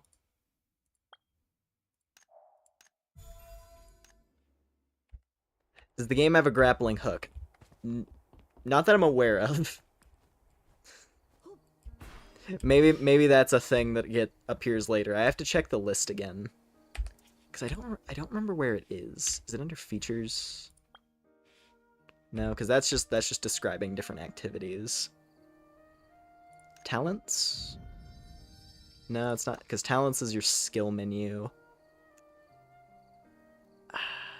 Personal space? No, it's just like character profile. What tab was it under?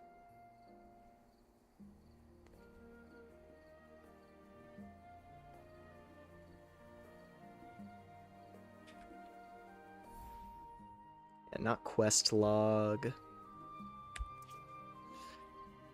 That's the thing. I keep forgetting where... Or is it handbook? No, because that's just like login reward stuff.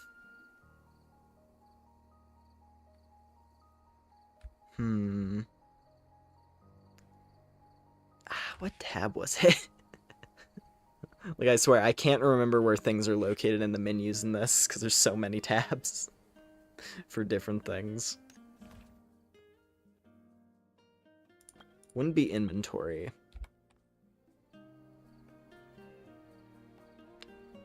Maybe... skills? No, we already looked at skills. Because that's just describing these ones.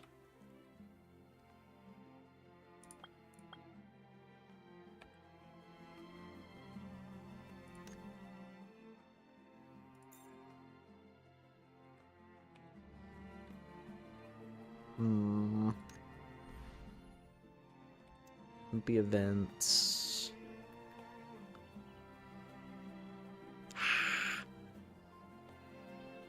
I swear there's a way to check the list on it.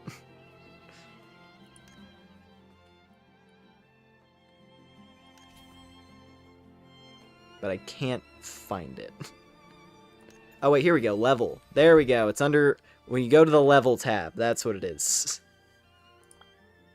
Yeah, because here it is. So, level 1, you have auto vaulting. 18... because you start with a double jump. So you get your auto vaults, and then at level 18 you get an extra jump so you can do a triple. Level 30 you get another jump. Level 35 you get yet another jump.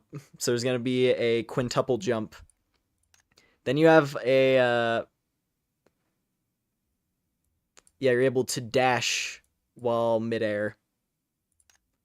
Then there's wall running at 45. Wall jumping at level 48, and then level 50 you can... hold on, hold the jump button while jumping to enter an ascend state.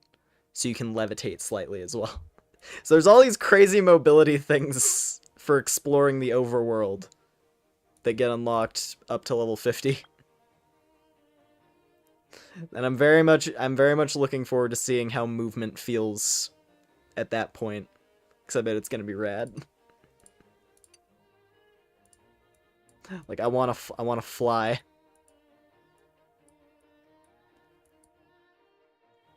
Okay, and 60 is the highest it's listed right now. So I guess 60 will be the overall cap, at least for now. Once they, once all the time gates, go away. And however long that takes. Yeah, I gotta get one more I just gotta get one more level. If I can hit 33, then I can actually pick my subclass, finally. Which will be nice. But anyway, I guess to answer, no grappling hook listed that I can see. Who knows, though? Who knows? I'd be down if they ever were to be like, yeah, we're gonna add extra mobility tools.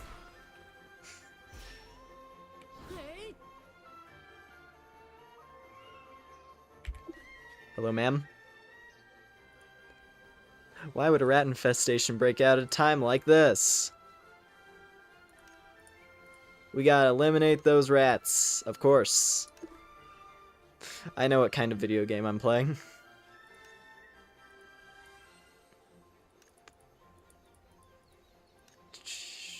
Okay.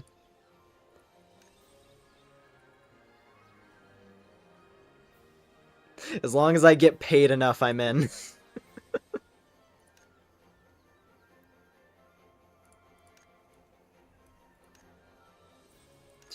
Alright. Cool. God, the fact that the game actually lets you make someone short enough. Like, literally, in almost every scene, my character is shorter than everybody else. Not a lot of games give that option.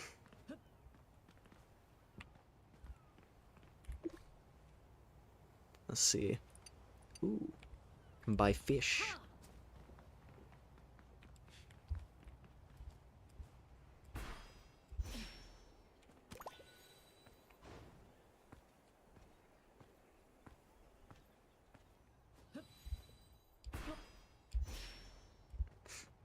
So there are times where it feels like my jump, if after dismounting, is faster than the mount itself. It's great. I love it. It's so cool.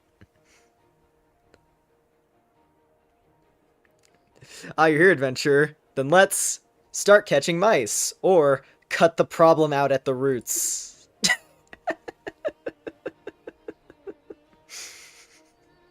Let's divide the work. Alright.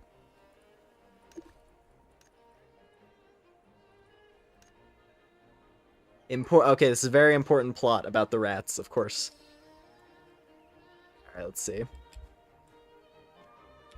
It seems like this is a very much, like, just go place to place kind of side quest, so...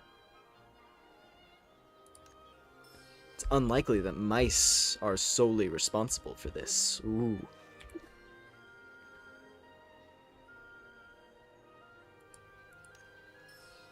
This is very... Very inventive mice, clearly. His hair is so very ruffleable. Isn't it? Isn't it? Hang on, hang on. We're gonna get extra immersive here.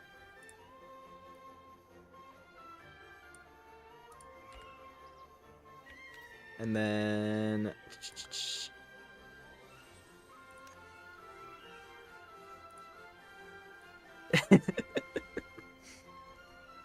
I can't lock the facial expression. You can lock it when you're in camera mode, because you can like freeze the pose. But just from like the standard emote menu, the facial expressions return to normal after a bit.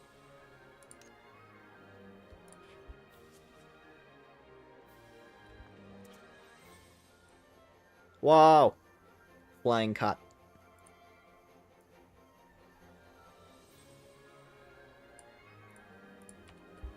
Alright. Where are the rats? Oh my dear, I finally made it.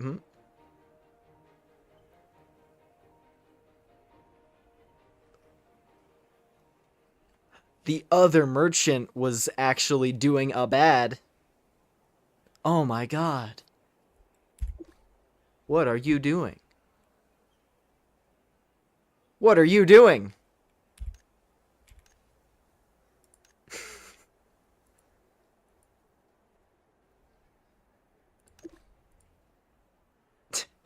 Draw a weapon. Can go real extreme on this. Let's just talk. I just want to talk to him. Takes out like 10-foot long twin blade. I just want to talk to him.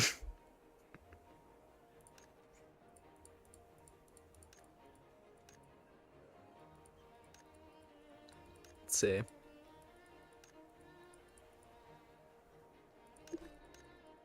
You stole the wheat.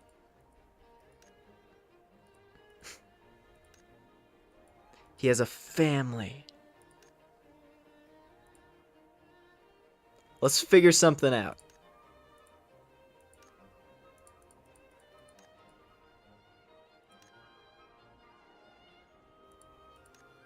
Alright. To the field.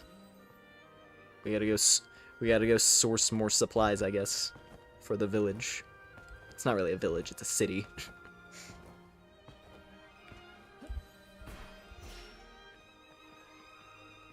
Ba-da-dum, ba-da-dum.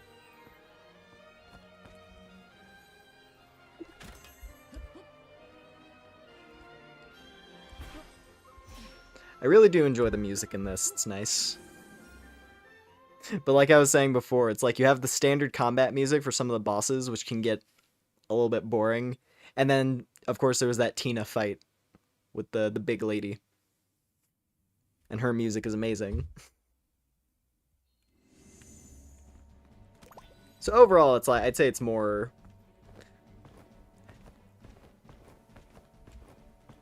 The OST is generally pretty nice. I like it.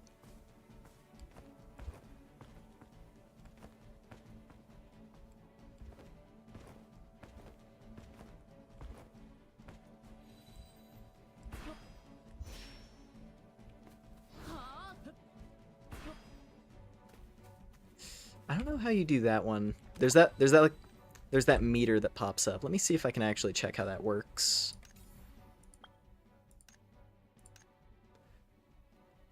Let's see here. Rapid dash forward at a certain distance, allowing a second dash within a certain time. Super strong burst power. Okay. So if I do it again, I guess if I hit the button again at the right timing, then I do a double dash.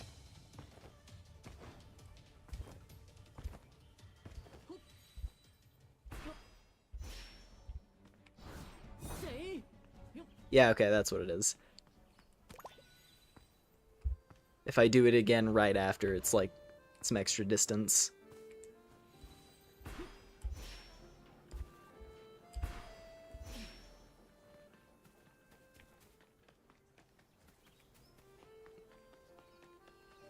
Hello! Who's this one? Cute.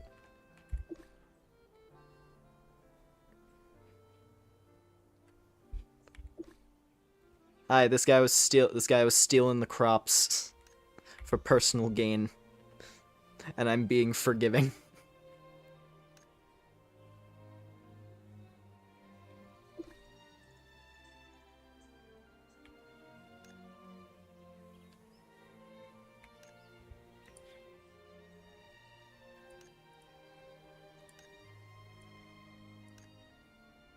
Alright. Cotton and M&A, and alright. So I guess... Alright, I gotta actually go out gathering then. Hopefully it's all nearby. Oh, yeah, it's all... Yeah, it's all just regular materials.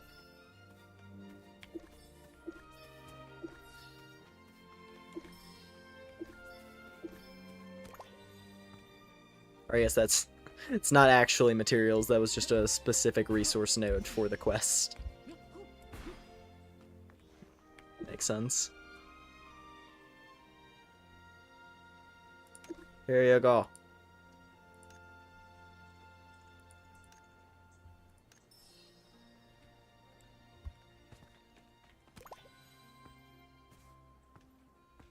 How many save slots do you get? 3. Yeah, they give you 3.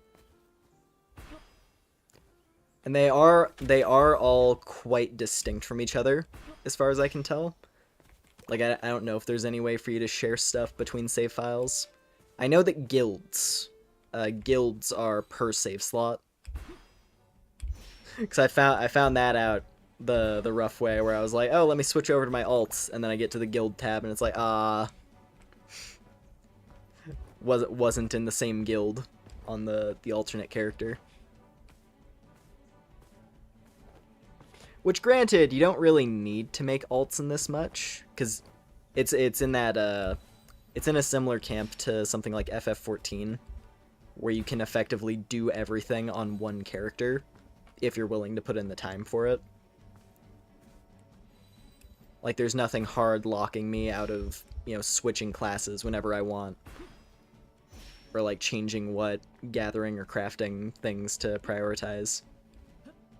You can do all of it. It just takes resources and time. Really, alternate save slots is mainly, yeah, if you want to play around with the character creator. But also, you do have access to the character creator at all times. You can just pop it open when you feel like it. Though you're not, as far as I can tell, you're not able to change your character's gender. So if you made a male character and you decide you want to turn your slot into a female character, because you have the crippling realization of, damn, all of the cute cosmetics are for girls. Or you're someone like me where it's like, oh man, I joined the Cunny Guild and now but I'm playing as a dude. What do?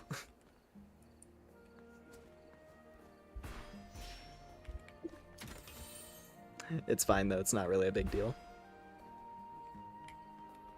Oh, he's having a crisis, I see. Hello.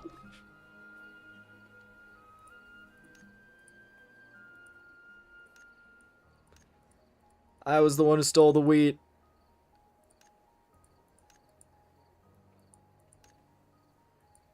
We're friends. You didn't mean to... You didn't mean to steal valuable cargo. This is integral to our success as a business.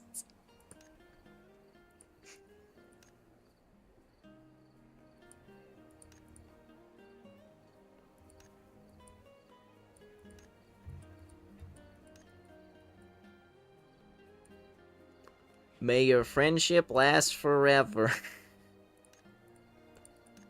Alright, give me my experience.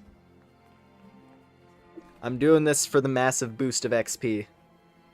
Because this is one of those kinds of games where, like, most of your experience gains come from quests. Like, fighting things is not how you level up.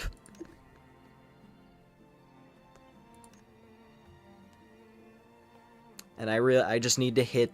I need to hit this next level so I can unlock my subclass.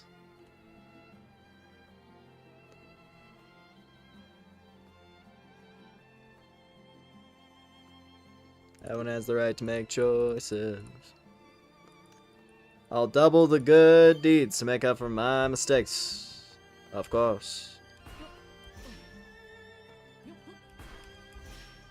It's fine. I should have an easy time leveling up again when the next story objective unlocks. That's in a little bit. We'll probably switch over to something else, though, here shortly. Because I kind of just wanted to play this for a little bit. Show what it's about. Because I like it. I think it's pretty fun.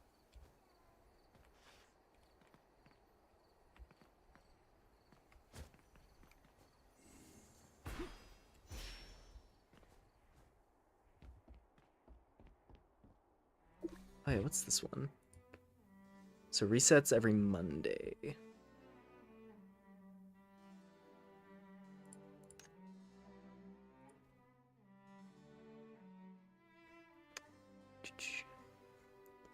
Yeah, so that's soon. How to chat with a cat. 2. Seems like a valuable piece of literature. Do those go in the archive? I think they do. Yeah.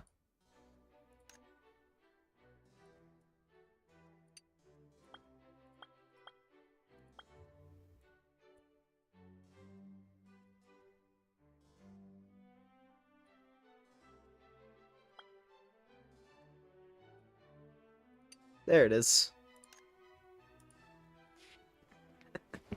A kitten's meow isn't a language, it's an expression of emotions.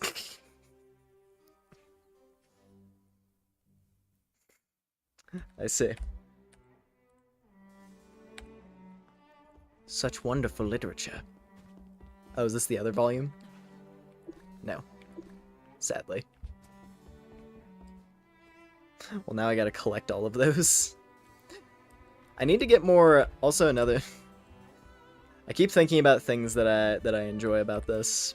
One of the other things I like is the titles. This game has so many titles that you can have for your character. And you're, like, unlocking them constantly. Which I do enjoy. Because, you know, titles are a fun thing in MMOs, I think. Just having, like, a fun little tagline for your character to attach to your name.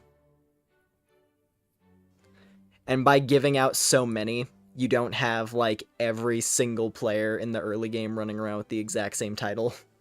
Because it's the only one they give you. Hero of Wizard City, motherfucker. Yeah. And some of them are pretty cool. Even just, like, on this... In, like, this first day or two. Like, the first couple days this has been out. Like, you get Monster Hunter pretty early on. And I've seen a lot of people running around with that.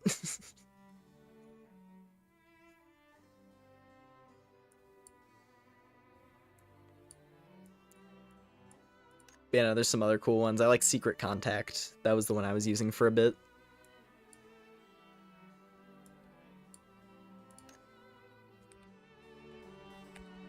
But mainly because, what was it? The main sort of, what was it? The main life skill discipline that I'm doing right now is gemology. Which essentially gemology, they split mining into 2 jobs. So you have mining for rocks and you have mining for gemstones. And I'm doing gemstones. In part because you get a cool hat. when you're close to maxing it out, you get a cool hat. It's a little bit steampunky. And I am a fan of that.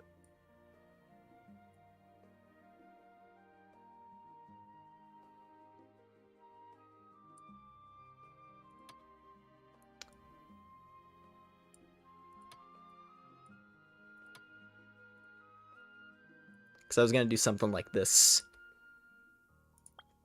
That's a long ways off, though. It is a long ways off. But this is the look that I kind of want to rock. Once I have the hat.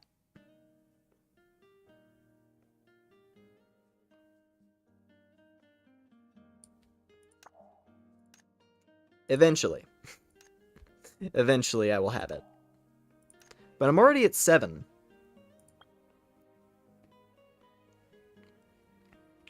So I just gotta get 11 more levels on my mining skill.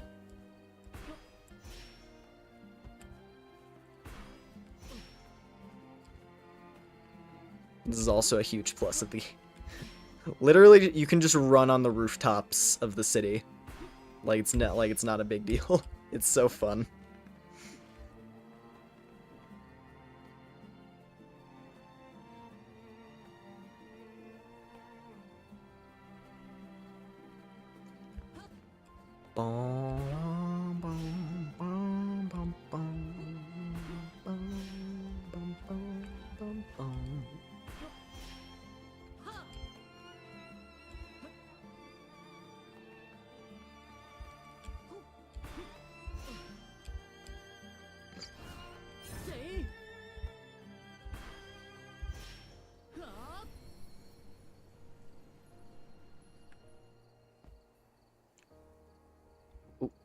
There we go. Always gotta position it so your character is like snapping their ankle when you're standing idle in a location.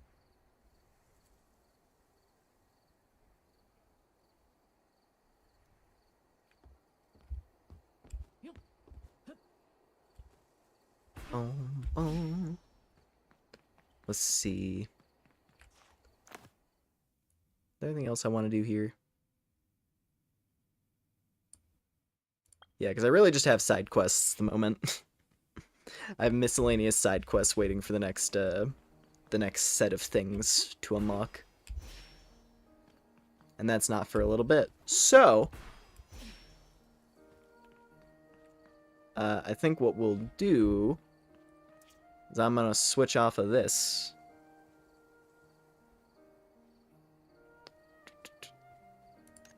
And we're going to play some ATLYSS. We're going to check out what stuff has changed in the short stat game.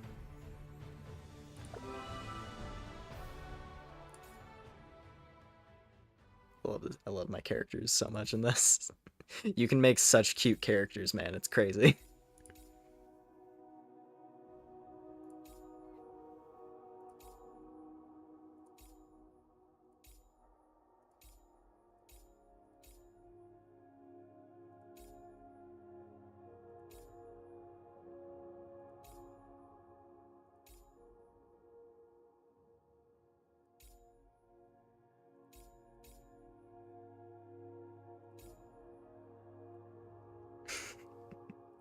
Sorry, I have to boot it up again. Just to look. Just because it's fun.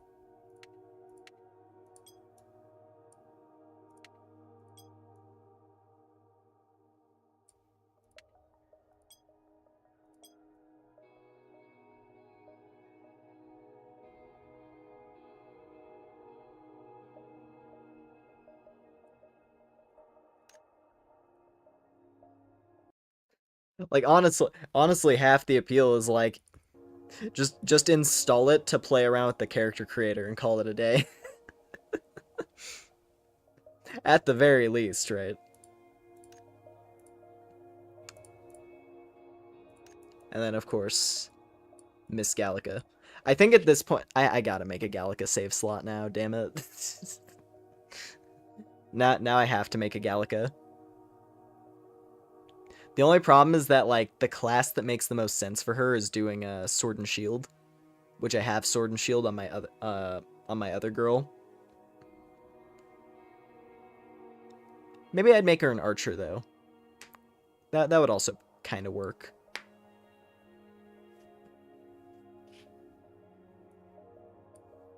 Like I'm honestly just really happy with how Gallica turned out. She looks so good.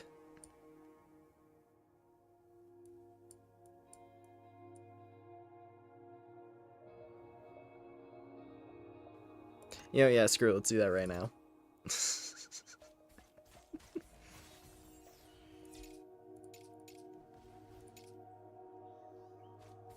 I mean, I guess making her a bard is also an option, because she has the whole, like, music magic thing. Like, the OST of Metaphor is Gallica playing music magic in your head. So I could make her a bard.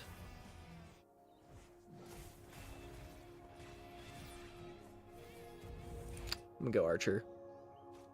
Because I like the archer. It's cool.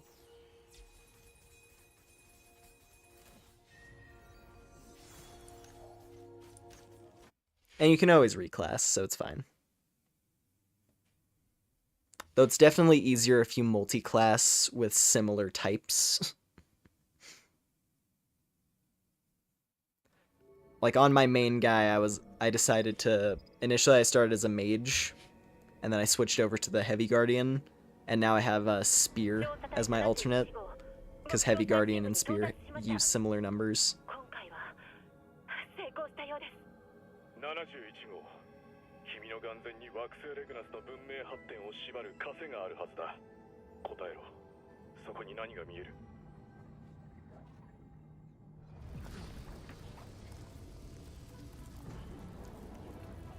Also, this is the opening of the game. I have no context for it other than we're cracking into some strange eldritch truth in the depths of the ocean. That's all I got. That's all I got. As for what the context of Blue Protocol is.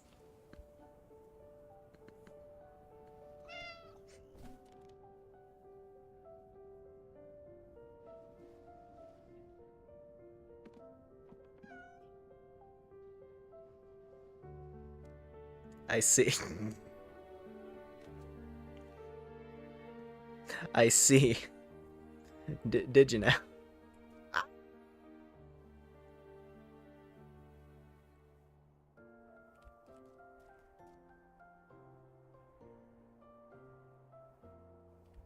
Yeah, I might need to start playing as this. I might need to start playing this one. By the window, there's an outfit. Did Irona? That's thing. What's her face? Irona is the name of the... Irona is the name of, like, your companion character girl.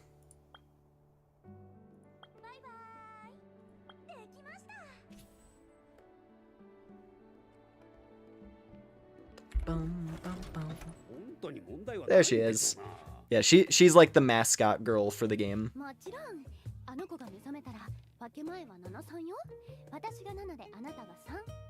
She's some weird green lady.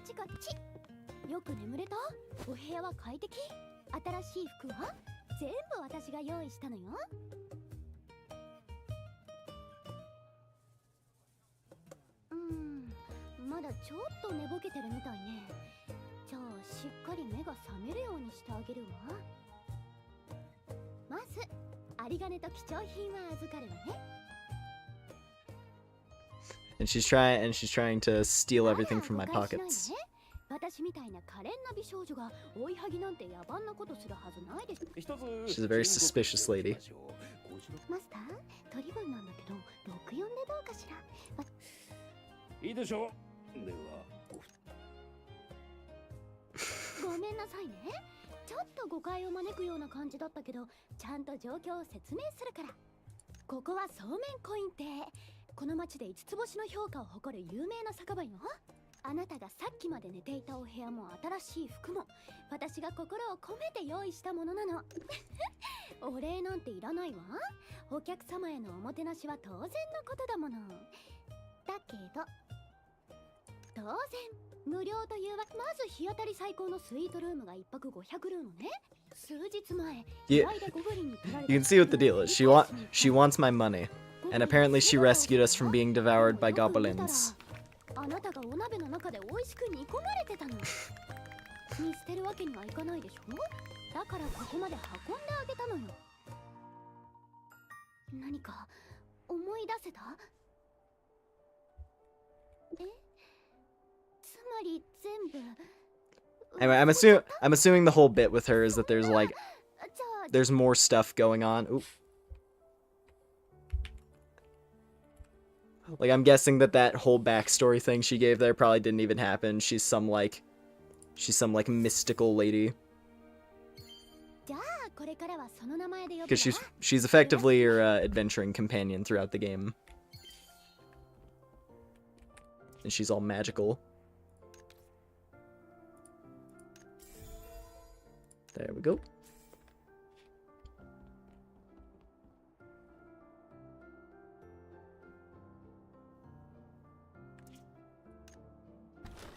Bum, ba-da-dum, bum, bum, bum, bum, ba-dum, bum.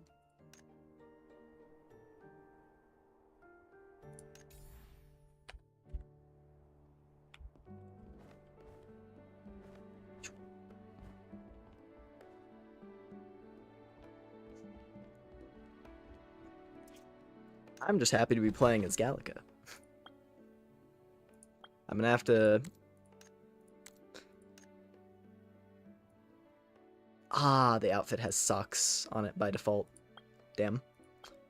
Can I... No, because, yeah, it's a full outfit, so you can't do the bottom part. Well, we'll just run around like that. I'll just run around with her in the basic costume. It's the closest thing I can get to her actual outfit.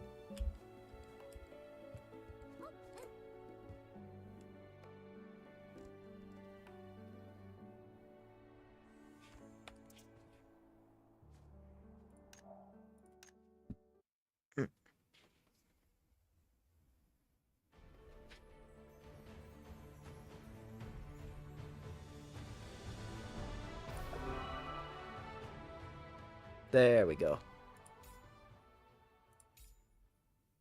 Also, the game has like a cool profile system where you can essentially you do photo mode with your character to create your in-game profile pic. And that's pretty fun. As you can see by these two having their little like card.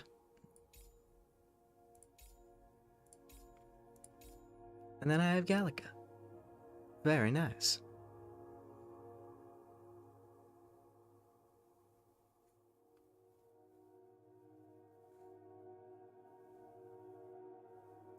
Yeah, anyways. We're gonna stop there on Blue Protocol. And let me get ATLYSS going. Because I would like to see what ATLYSS has going on.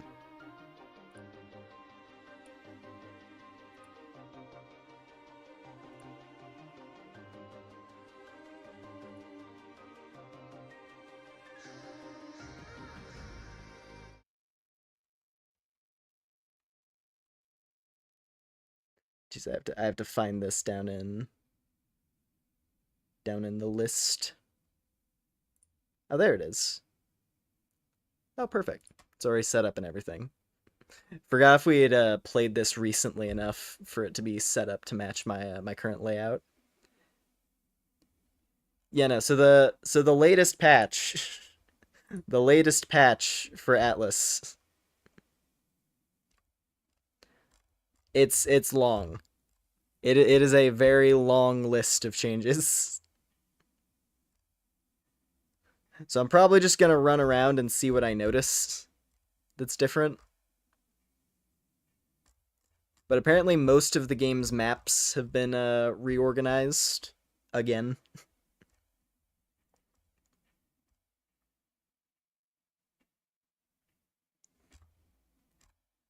And there's like some animation changes. I don't know, I'm just curious. I'm curious to see. Wow. I don't know who I want to play as though. To check out the new stuff. I guess just this lady. Go with my favorite one.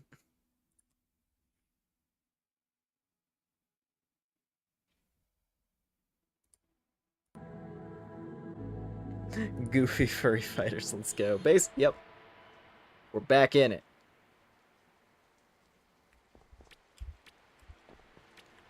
So this one goes to the fishing hole. That was one thing. Apparently, I didn't really mess around with fishing, because I think this was added in the last update. I didn't do any of it. Apparently, the NPC for fishing did not have a model, and was just a sprite.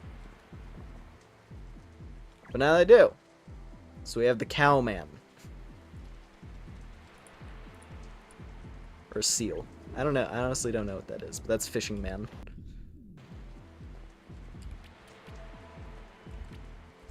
I gotta redo all my skill points as well, because that changed.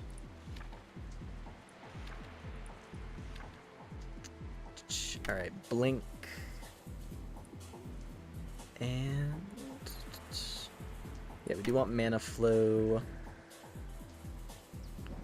I think I had restore. And I know I had the leeching spell. So your strength mastery for sure, mind mastery. And let's see.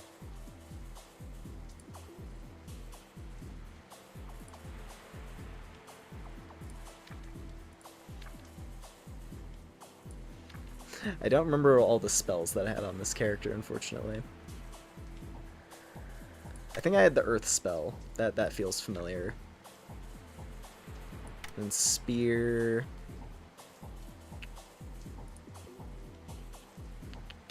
I think Nova?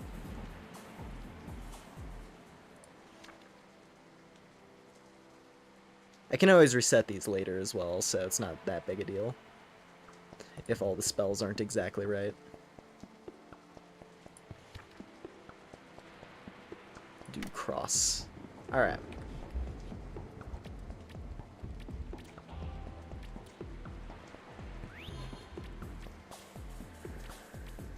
Yeah, I just wanted to boot this up for a little bit.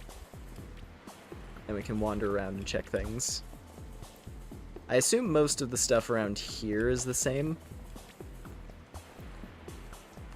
Because I don't think any of the changes that were listed mentioned the hub.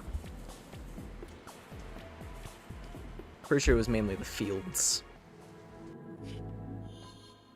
We will see. Hmm.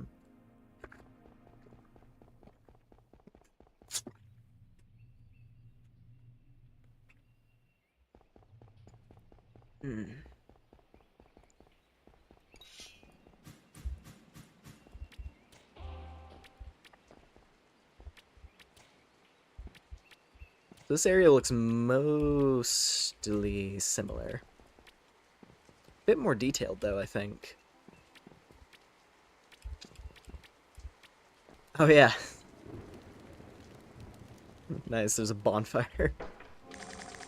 A whole bunch of money. That's funny. Little sneaky bonfire tucked away.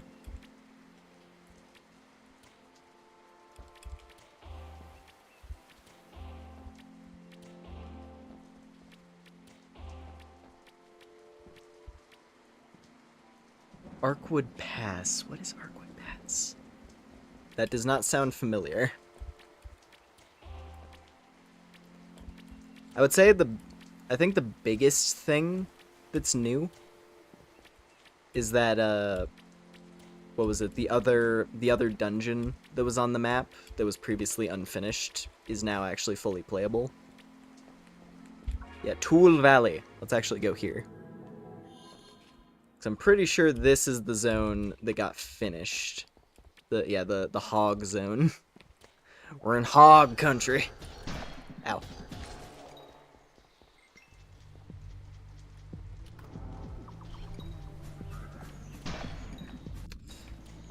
I have not played this in a minute. I gotta get used to the timings on stuff again. There we go.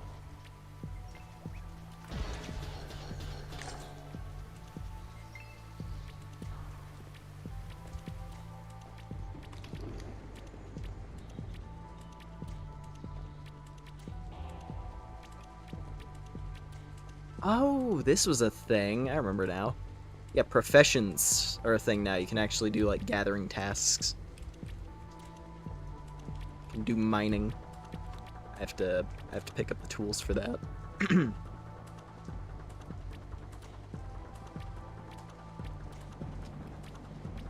Yeah, this was the big change, as far as I can tell, is the zones are a bit more segmented now into, like, subsections.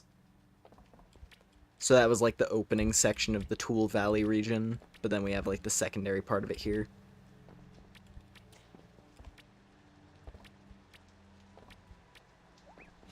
Oh, those are... I think those are new.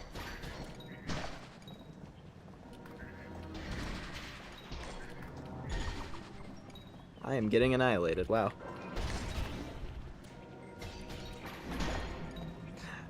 I do not remember the moth enemy. I feel like those are new.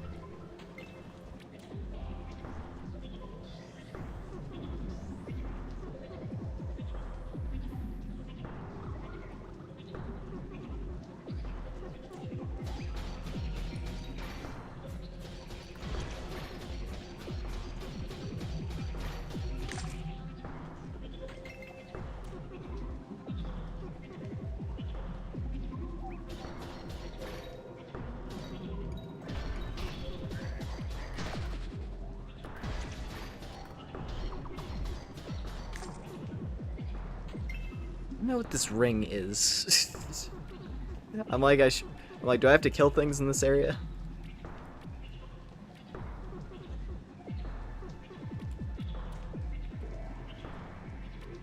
So I feel like that's meant to be a field boss location, where like one would spawn in after a little while. Oh.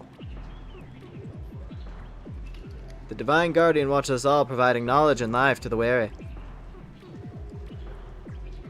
I think that's Angela, probably. Looks like it.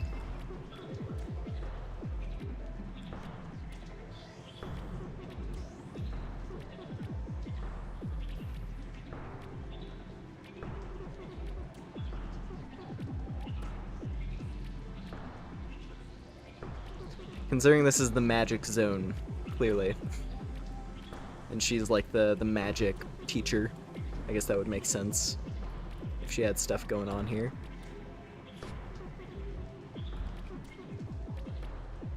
Whoa, is that one bigger? Or are they all just like that? Oh, yeah, no, this is the boss one, I think. Volchia. Oh!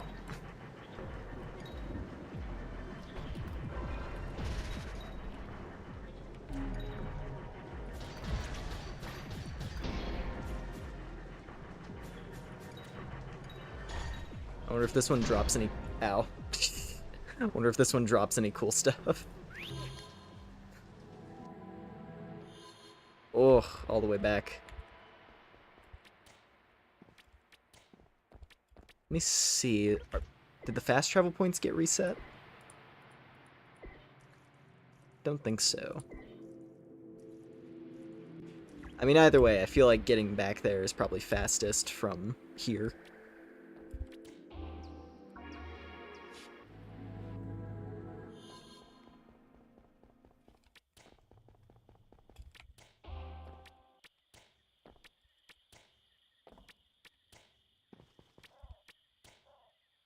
At least it wasn't shooting soul spears. True, fair enough.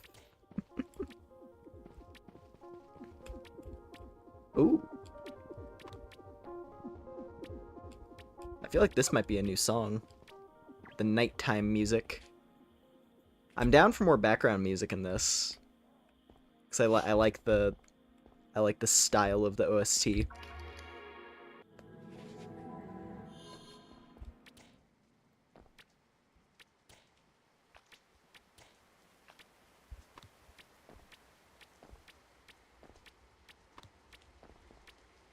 Oh crap! I just realized I should have gotten a pickaxe. It's okay. Maybe on the next round, running back.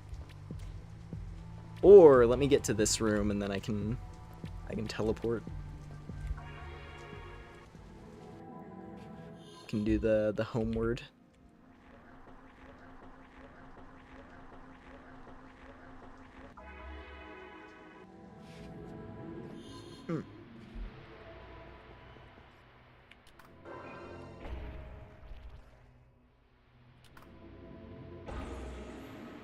Yeah, one of the things that's mentioned in the notes is that, like, the races have unique casting animations now.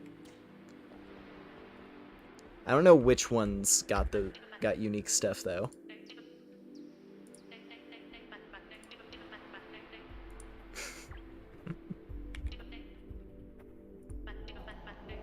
Oh, there it is. Cool. Yeah, so Vivian got an enchanting animation. That was another new thing. So she actually does like a cool effect now when you're doing item enchantments. I'm a fan. I'm a fan of that.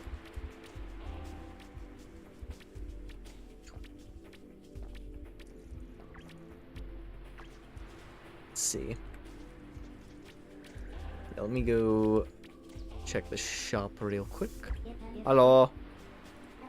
Do you have tools? There they are. Pickaxe. Gimme.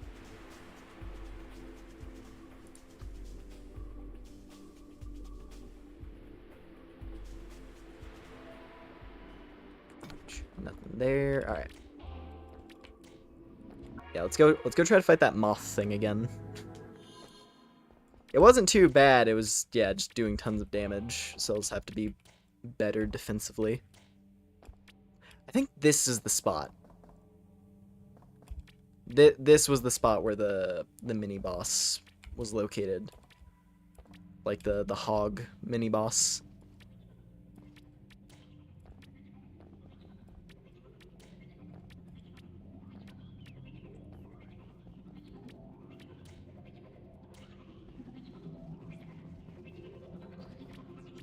Yeah, because these are just Vouts, but the one back here is Volchia.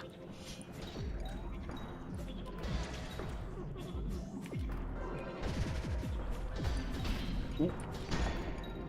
Jeez.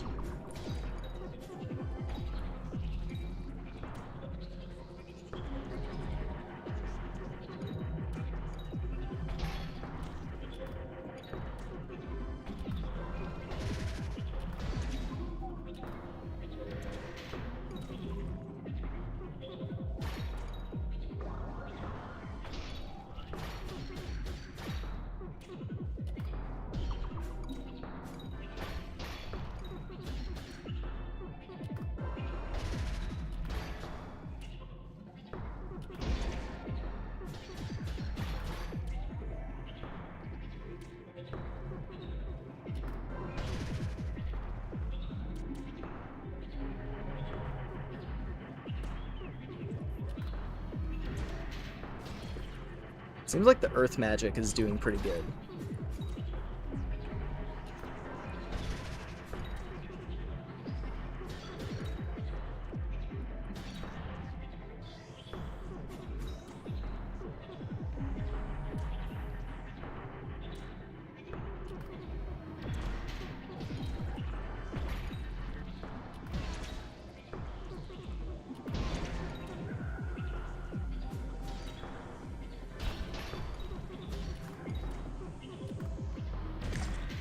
Yeah, there we go. No special drops though. It probably has some. It probably has something, but it's most likely rare.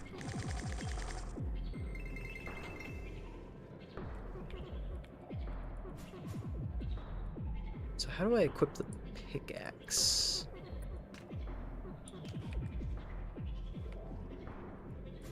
There we go. Okay. So I have to level. So I gotta do the basic ores first, and then I'm allowed to do the blue stuff.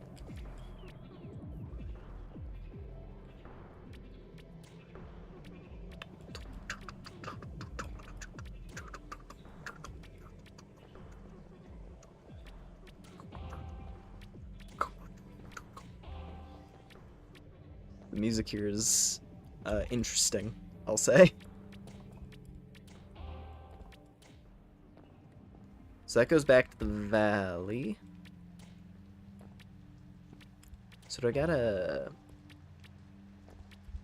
I mean, I see there's like a cluster of guys here now.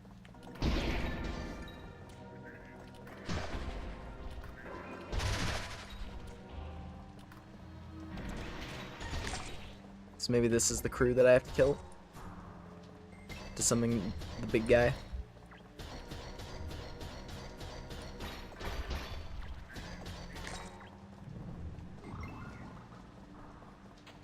Where is he? Where's the hog? I know he's supposed to be here. Maybe there's a quest I have to unlock first in order for him to spawn now instead of him just being available normally.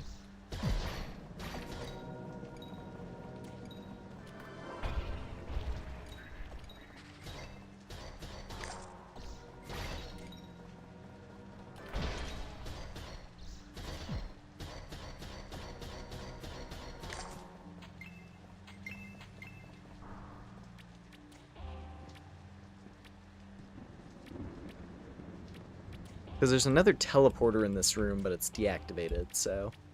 I'm gonna assume it's the next, like, progression step of the game now. Going to the Hog Fortress. Also have to find the way. It's probably at Angela, because she has all the story quests.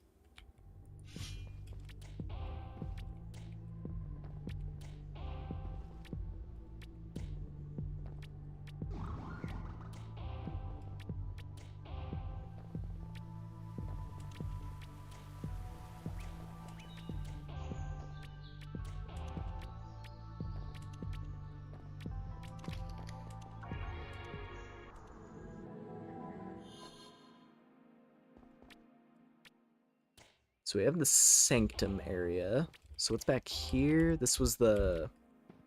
Yeah, this was Arkwood. And Arkwood Pass... Got slimes... Okay, this leads to Catacombs. So first dungeon is here. What's this? My physical self, my spirit will always be with you. H.M. Owen.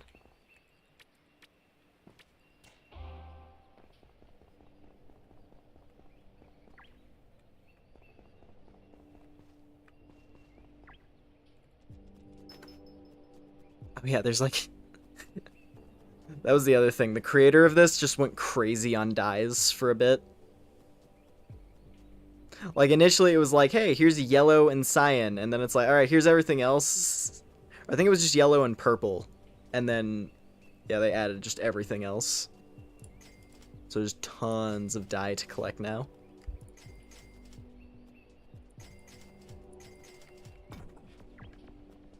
Could probably drop some of that off in storage.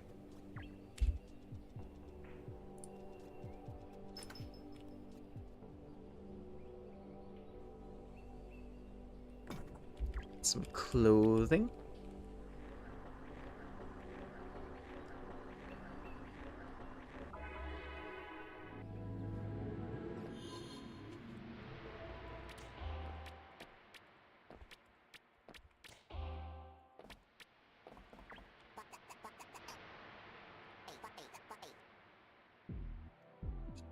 All right.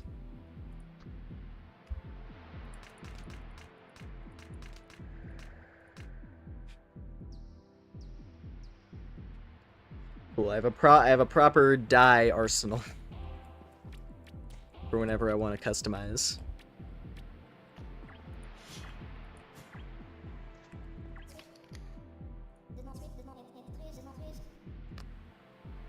Nulversa Magica.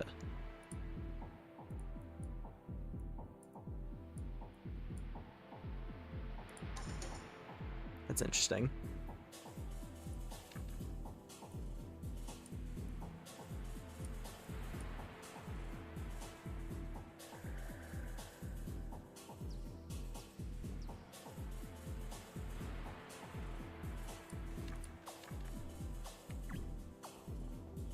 Already.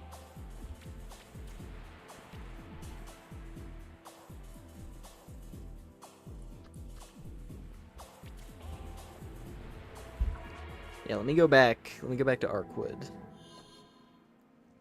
So I can keep looking around. 'Cause I'm curious. I'm curious to see what all the branches between the zones look like now. Because this leads to Crescent Road. And then over here, I think it's just the catacombs. Yes. And a fishing pond.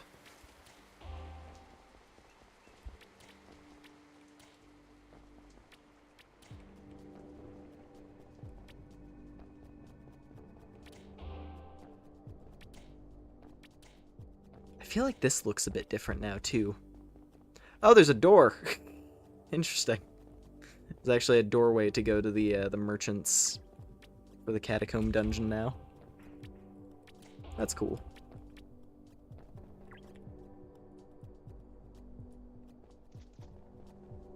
All these like interactive things as well.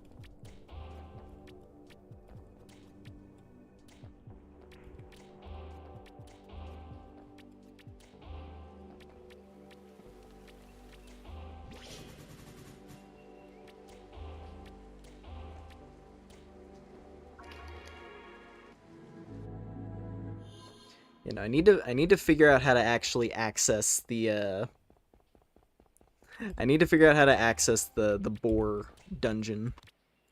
Because that's the big new thing. That's the big new thing that I need to see. Oh, you guys are new. Clam cools. Hello. They're not even aggressive. Interesting.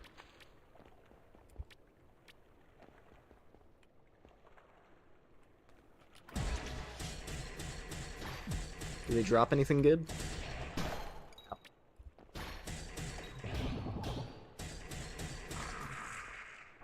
No. I like them. They're funny looking.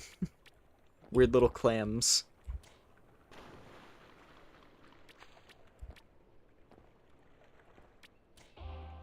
And a fishing pond.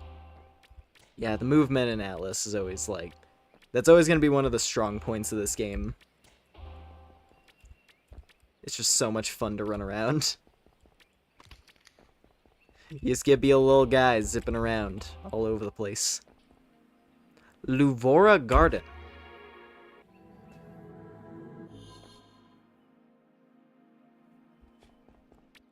What's this place all about? Ooh!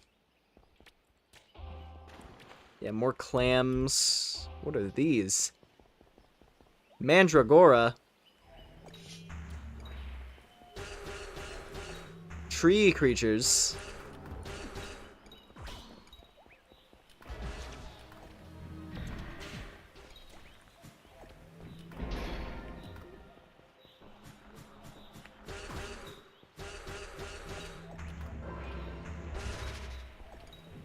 Okay, this is getting out of hand already. There's a lot of them.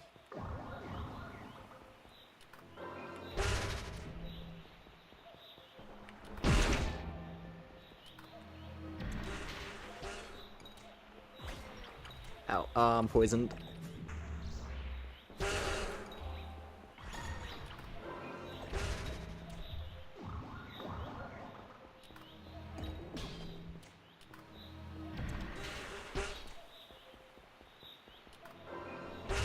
Literally the entire garden aggroed on me at once.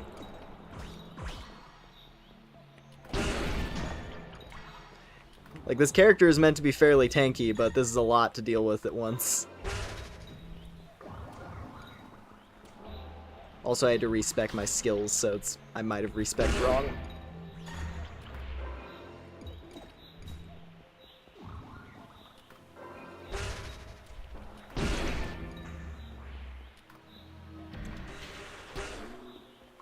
Okay. We're doing okay.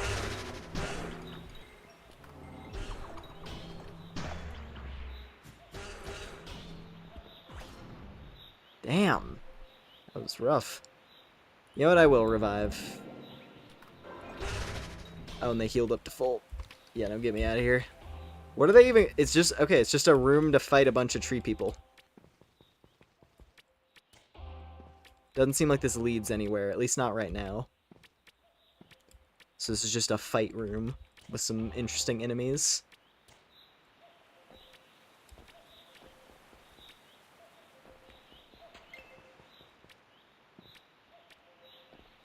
Okay, let me try to just fight like one, so I can get like a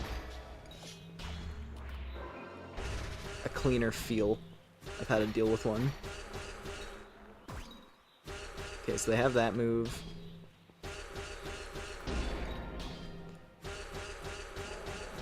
I see. Oh, it has a healing move.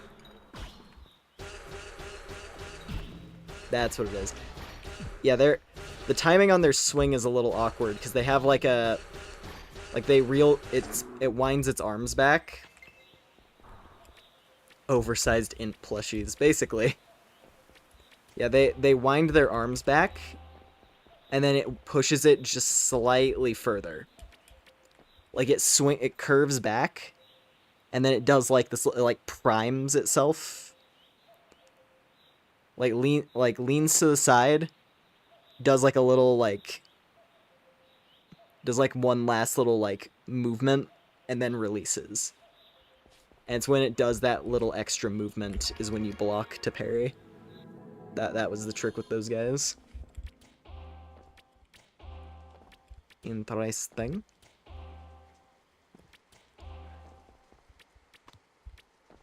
And that's more golems. I think this probably leads to the... Yeah, Crescent Keep.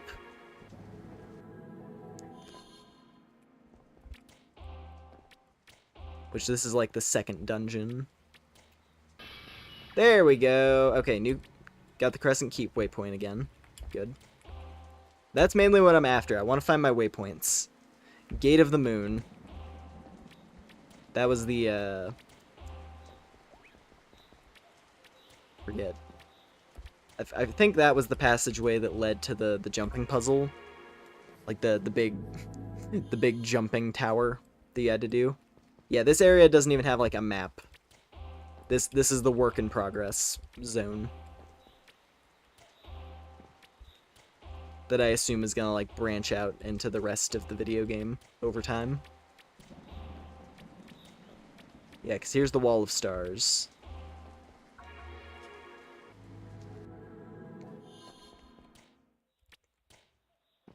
And I am guessing this area is mostly the same.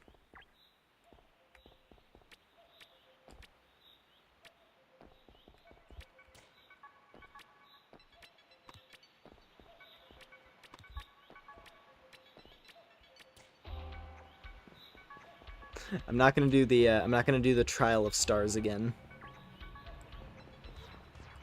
As funny as that ride was. So there's Crescent Keep, the Grove, Sanctum Catacombs, Wall of Stars. Oop.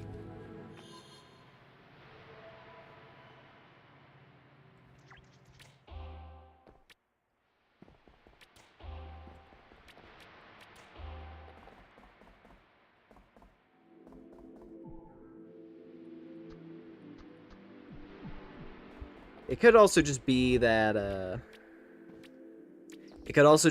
I'm not quite high enough level to go do the boar zone. Because the current level cap is level 32. And my character is level 23. So it might just be that. Like, that's why I can't see the full hog zone. Which would be unfortunate, but fair enough.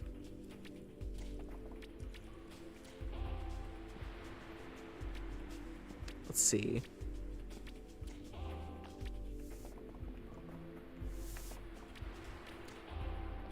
Could just go do Crescent Grove.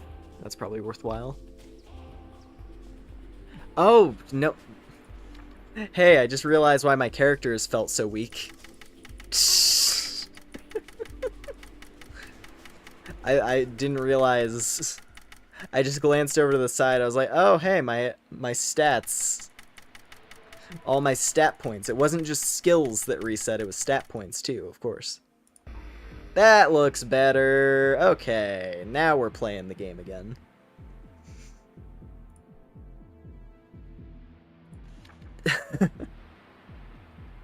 So let me get a... Alacrity is really nice. Yeah, I like having Alacrity. So I can insta-cast on some of my stuff.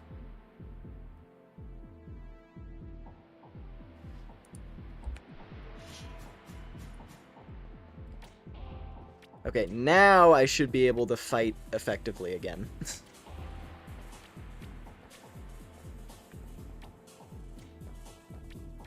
I mean, like, to be fair, I was still able to deal damage. I wasn't completely ineffective. Just mostly ineffective. What is this? Oh, mining merchant. Oh, there's a mining lady. Well, what do we have here? A new fellow from another world beyond. Well, is that so? I can dig it.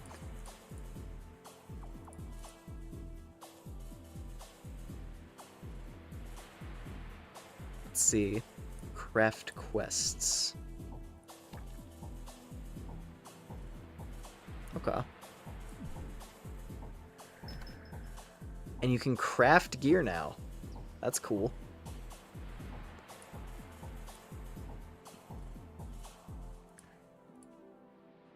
So we have dense amberite. That looks pretty cool. Oh yeah, guns. I forgot. Yeah, dexterity builds got guns, apparently. I don't know where we get... I don't know if we can only craft them, but I saw that in the patch notes as well. I was like, since when have guns been a thing in this?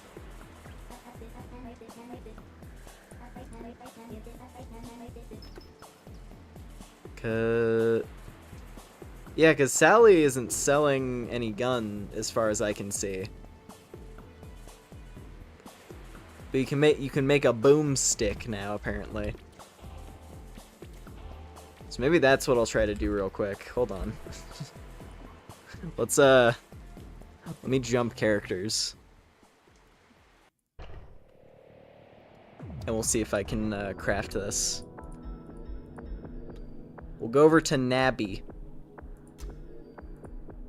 Because she's my only bandit character, really. It's actually leveled up.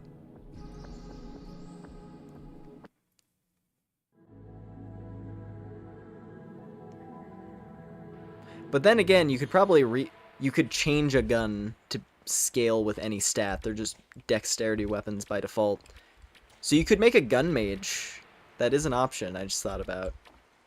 A gun mage could be a thing.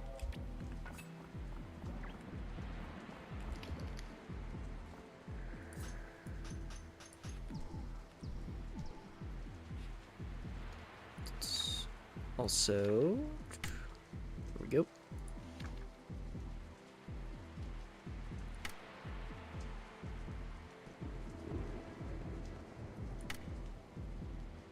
Yeah, I want that. I want payday. Jab. What else?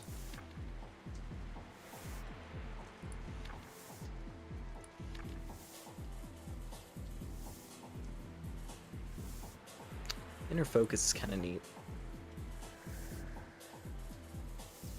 But I do also like sturdy. Just having the extra endurance. We'll just go with that for now.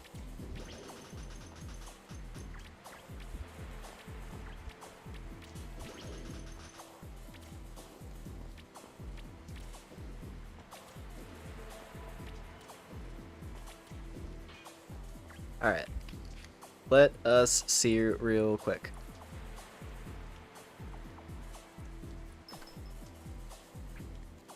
So I need...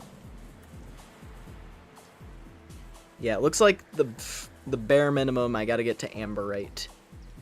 It's 2 amberite ingots, and I can make a shotgun.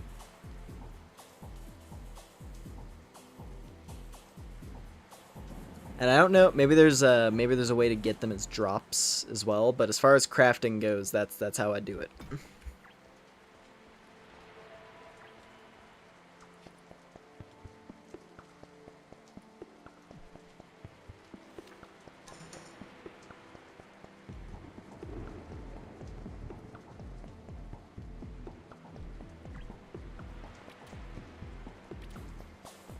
See if I can start figuring out this mining stuff.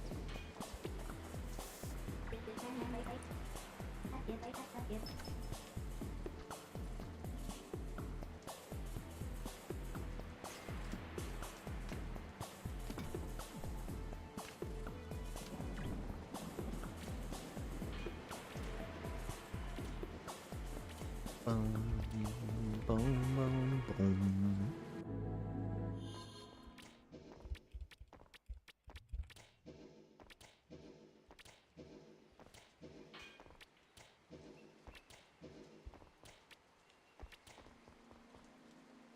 Effled Terrace. I think that's where the slime queen lives.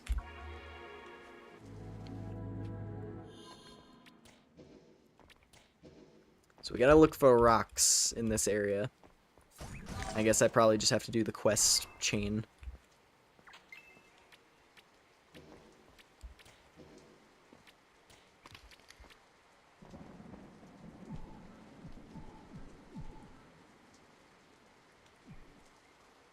Also forgot to do this.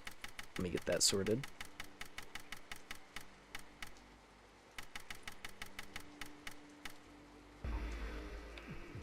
Perfect.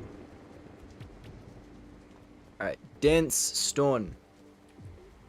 Level 2 mining. Where, okay, what is level 1 mining? I guess these. Just regular stones. Must be.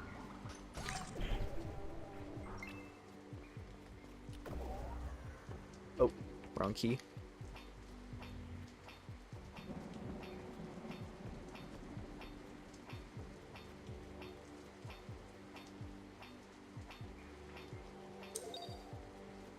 Alright, 6.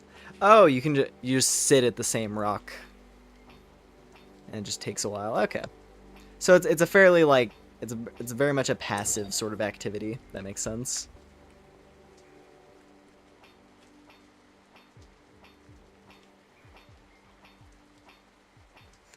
Damn, so getting to the gun actually would probably take a while.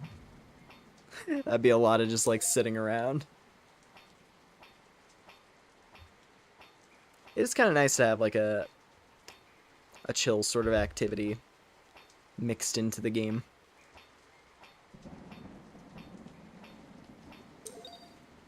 Yeah. Also, that collection animation's cute when you actually get the item.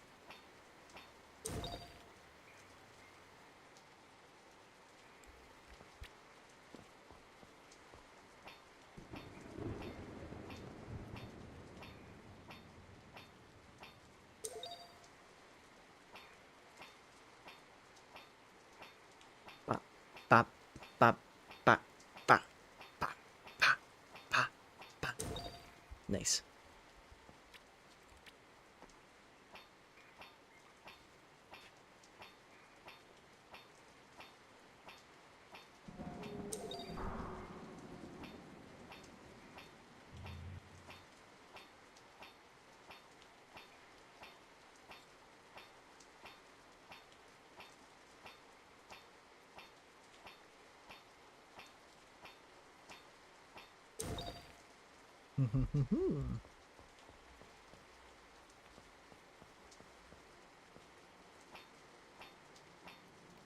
Guess the spirits aren't hostile by default? Maybe? That'd be helpful. Just being able to do this without issue.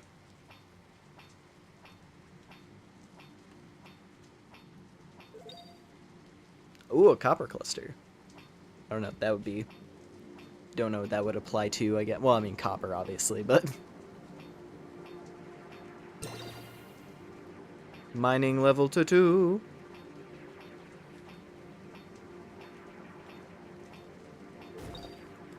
We're runescaping now, boyos. Ho ho ho ho ho.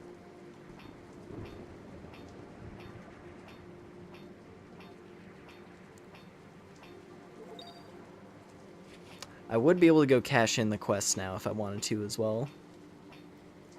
Maybe this isn't too bad. This isn't taking too long. I just I want to see what the gun is like. I need to know what the gun playstyle is. How, like, I'm just like, how does the boomstick function? Like, I want to shoot that thing and have my character fly across the screen in the opposite direction because the recoil is too strong. I want to see that happen.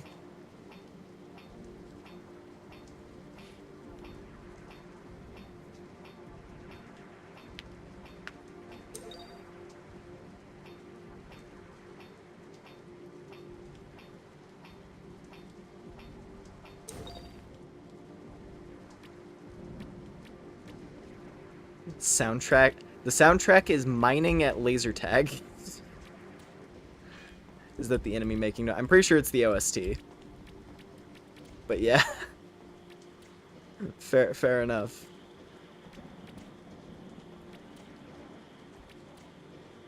I can kind of hear what you're getting at.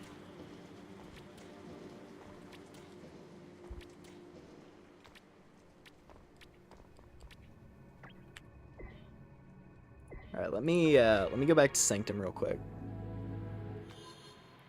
so I can cash this in.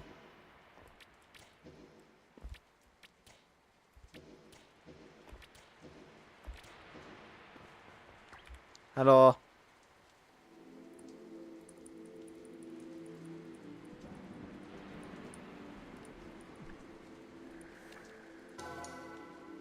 There it is, amberite. That's the one we need.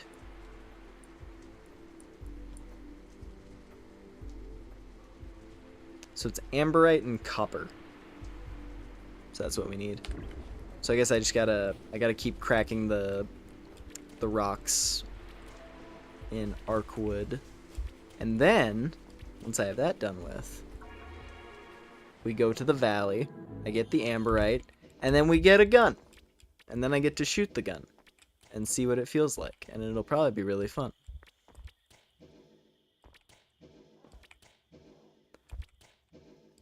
I desire only to witness the boomstick and the colossal hole that it'll put into whatever monster I'm fighting.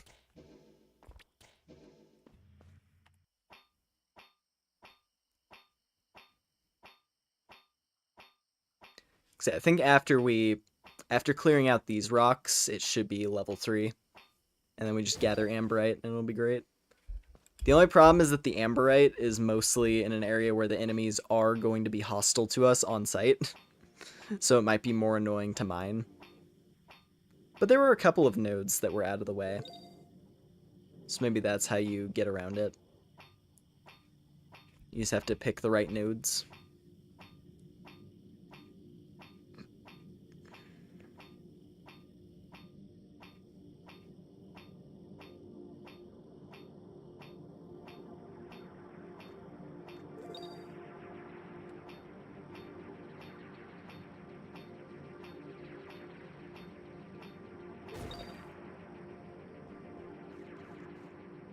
More rocks in my pocket.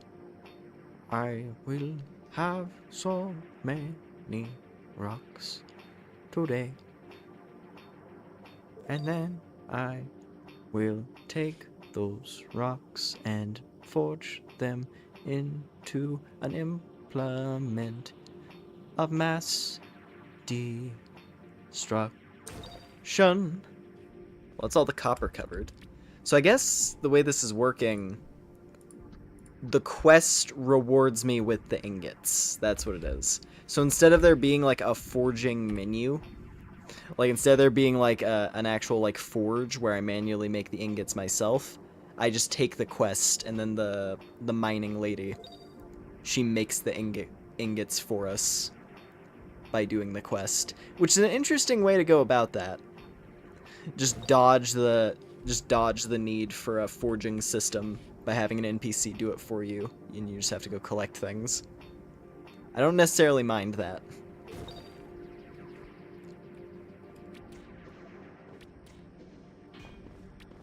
Makes the process straightforward.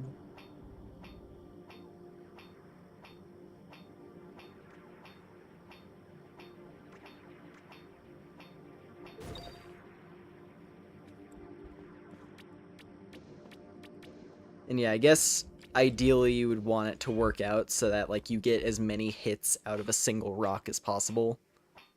Because sometimes the rock will break immediately, other times it lasts a little while. And if it just lasts, then you don't have to run around to other rocks. You just get all the materials you need in one go.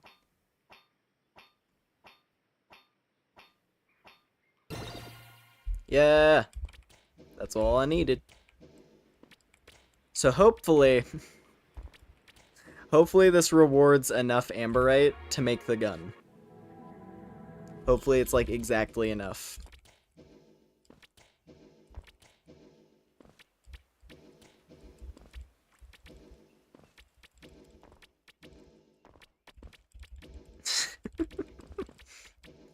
Dexterity builds are so funny in this. You just get to flip around all over the place because of the extra agility.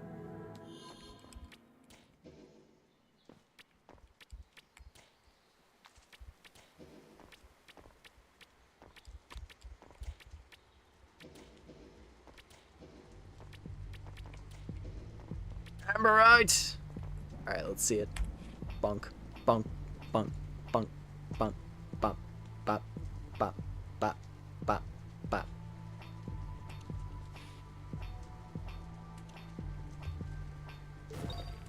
Oof, just a rock. And it broke instantly. The amberites that are out of the way in safety are not, they're not valuable. They don't actually have any ore. We have to go down into the pit.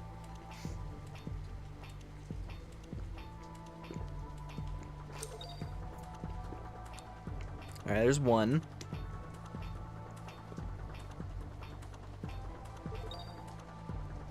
Iron? Okay. I assume iron is what fuses with the sapphire material in order to make that set of gear. This is an interesting way to kind of like play around with the traditional RPG equipment tiers. Having like your copper to iron to steel and like so on. Like blending it with gemstones to make it a little more interesting.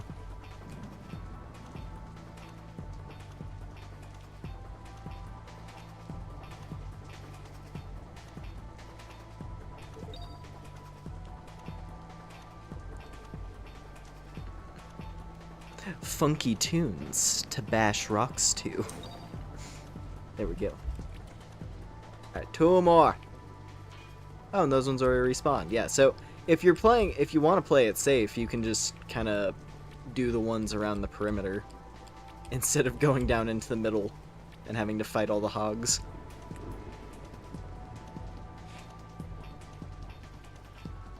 That's nice.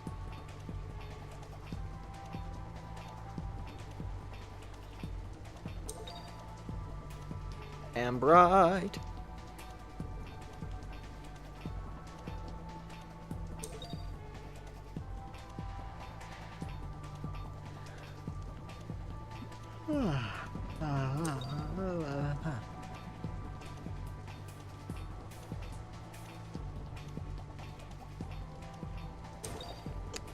There we go.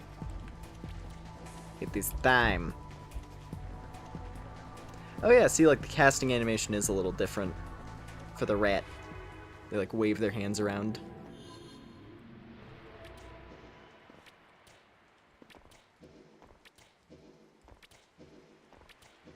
Rat girl's gonna get herself a gun. Oh. Inventory's full. Well, it's nice of the game to actually tell me before turning in the quest. Imagine you turn in the quest, but if your inventory's full, you don't actually receive the medal. It just, like, deletes the components, and you don't get your ingot. That would suck. Alright. Yeah, let me just, like, I'm just gonna sell, like, all of this. Inventory management will be a bit more important with this, this mineral gathering.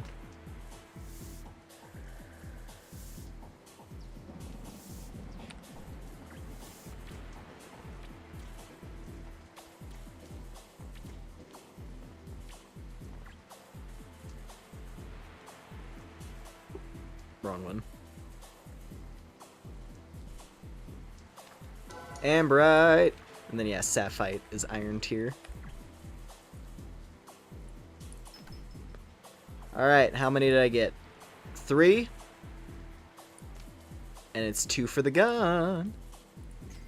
Gimme. We gotta shoot it. I got a blammer. Get rid of that bell. Oh! Oh, it looks good. Yeah, it's a shotgun. Hell yeah. And you just get a gun. It just works. It's a big boomstick. Okay, we're gonna... Let's see, what does it take to enchant it?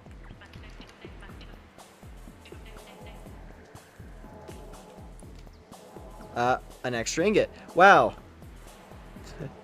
Ain't that some generous design? You get 3 ingots, it costs 2 to make the gun and 1 to enchant it. Perfect. And we got the ideal enchantment on it too. Everything's turning out great. Everything's turning up nabby. So now, let's see. I guess we would do that and then volley.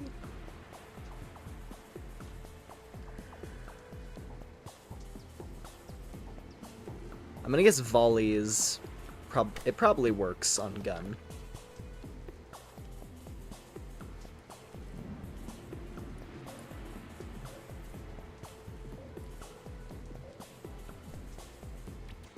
Yeah, it does.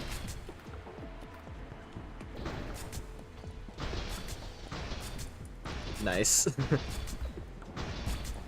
Can do a rain of bullets effectively.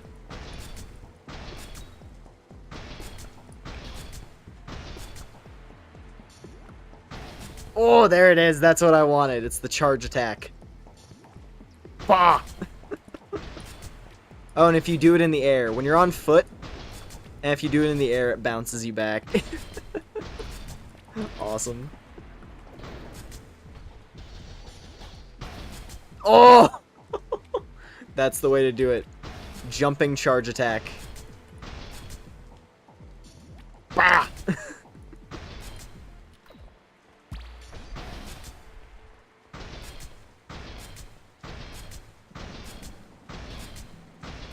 Okay, let me go do a catacombs run while I have this equipped. You can bounce yourself back with it. It's so fun. Yeah, let's do a little catacombs run with the gun. And I am on 12 to 18, so let's do it.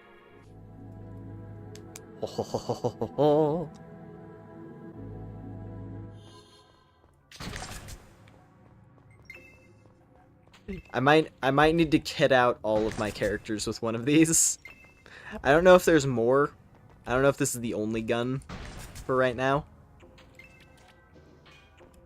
Because the Sapphire tier didn't have one listed. I think Sapphire had, like, magic items.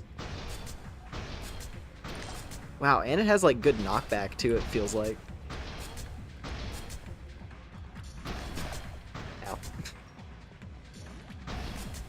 That's so good, too, because, like, you generally want to get away from enemies after attacking, in most cases.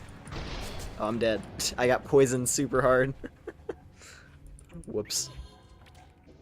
Let me try to do that better.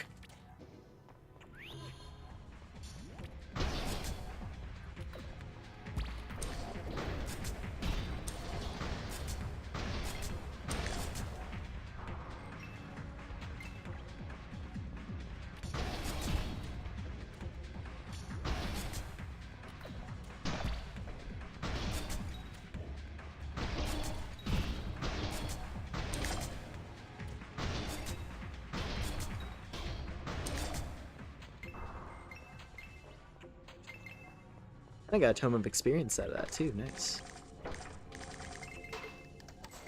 Ooh. That's cool, another Fire Wand. I haven't found many of those.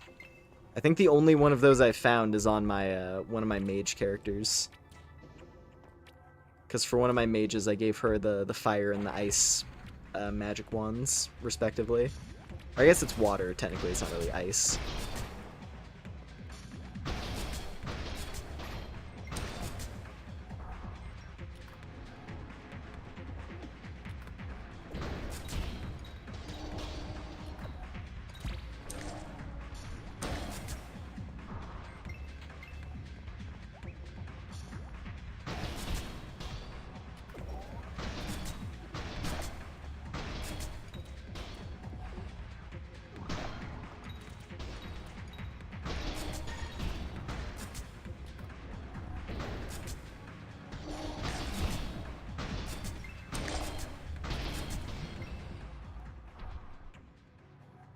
Gotta get back into the swing of actually fighting in this.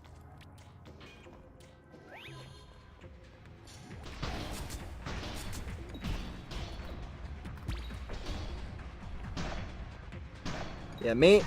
Jeez.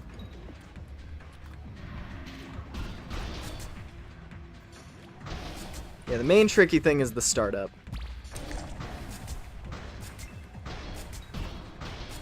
Or like the charge time, I guess, on the power attack version.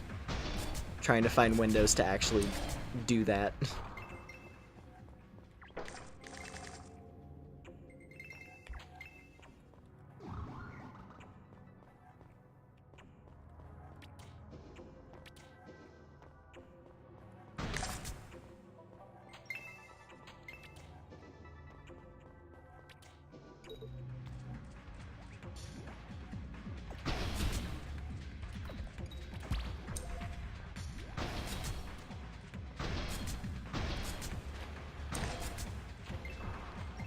That fire spell, alright.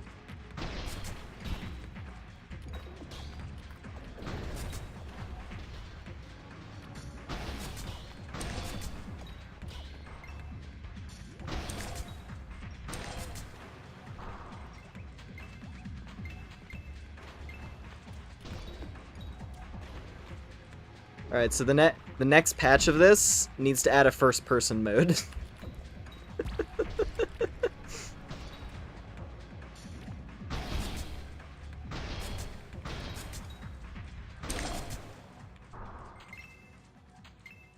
All of a sudden, ATLYSS goes from like an old school MMO style action RPG into a boomer shooter. Furry Doom.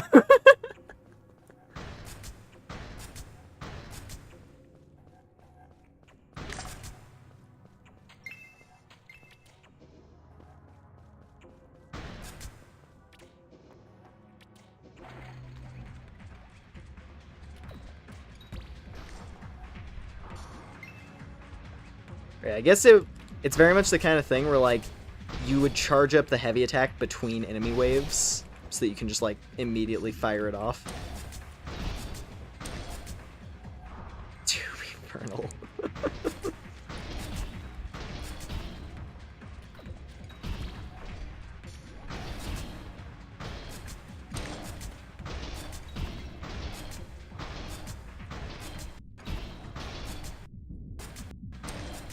There we go. Alright, what else we got?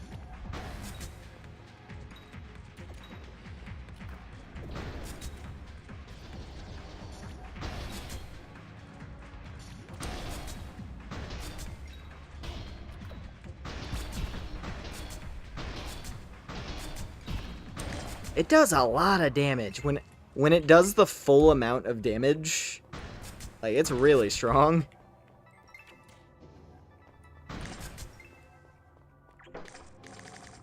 I'm super into this.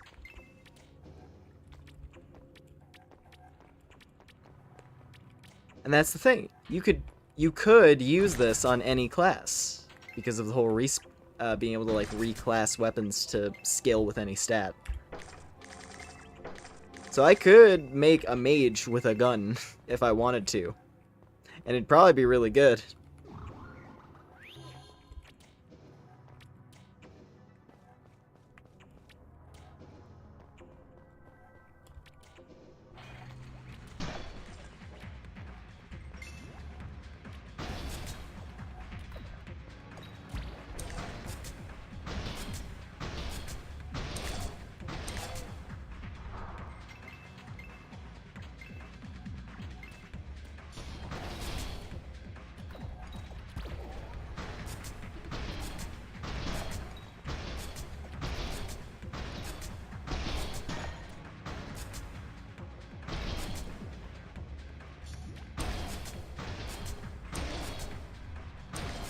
That is one thing, though. If you charge up a power attack, and you release it too early, it does just do it as a normal attack. And because there's like that added little bit of time of like,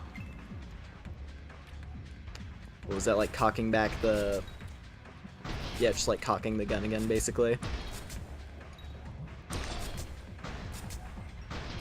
If you do a power attack and don't fully commit, and then try to do another one, it doesn't work.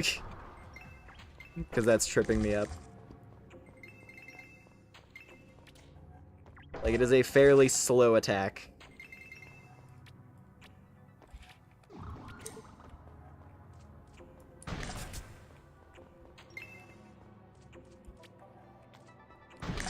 Alright. Let me see if I can give the boss a fair shot. Because there's a chance I might be able to try and challenge the boss.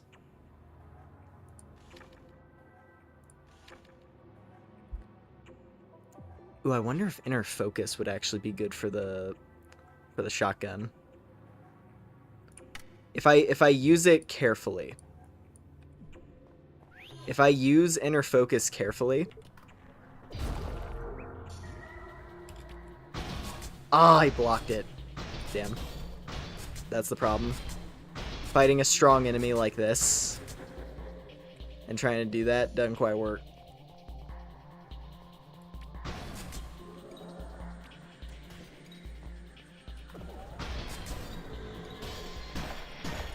Jeez. Yeah, I forgot this version of the end boss of this place is pretty tough. That's fine, it's fine. Just wanted to give it a fair shot. Wanted to at least see, but yeah, most of my attacks were getting blocked. So I probably gotta be a little stronger first.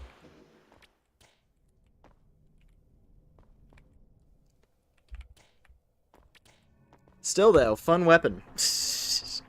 I am a fan of the boomstick.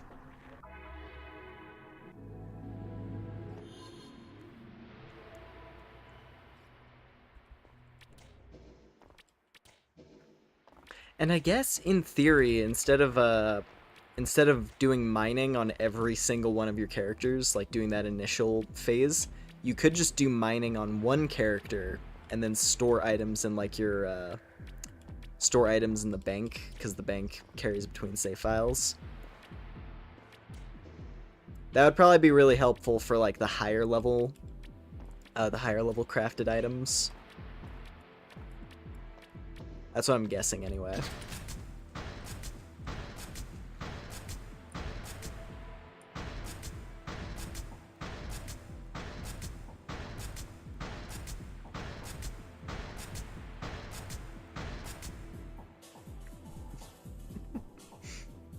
It's such a huge gun.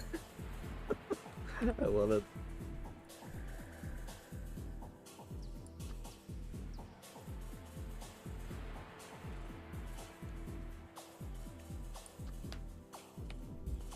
Bum, bum, bum.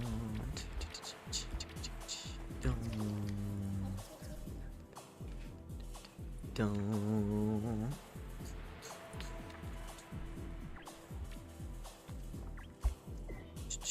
I forgot. I forgot that all the catacombs quests are, I forgot that you cache them in over here now.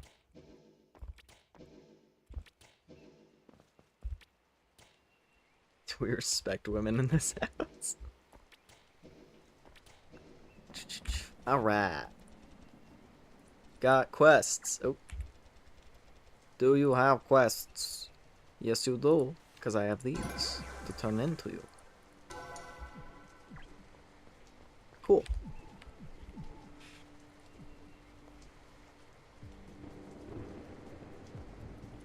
Yeah, just more power on this one. Because I wanted this to be like the... What was it? I wanted this to be like the high dexterity damage character. I need to make a dexterity tank. Where it's like main... What was it? Like if the main stat was HP. Like main stat with HP. And then dexterity is like the secondary. That would be ideal.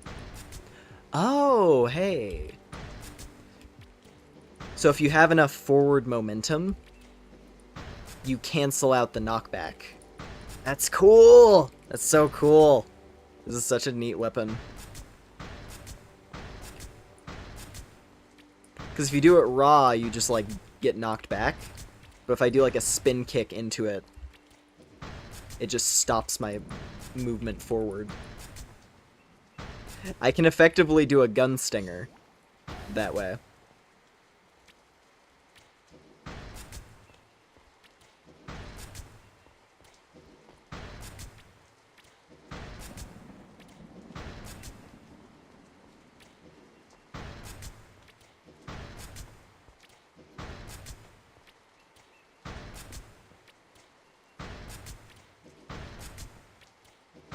But you have to like carry forward the movement.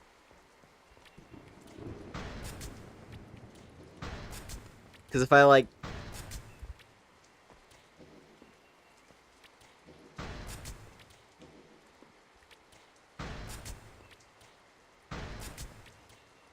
yeah, okay, so it's specifically with the heightened agility.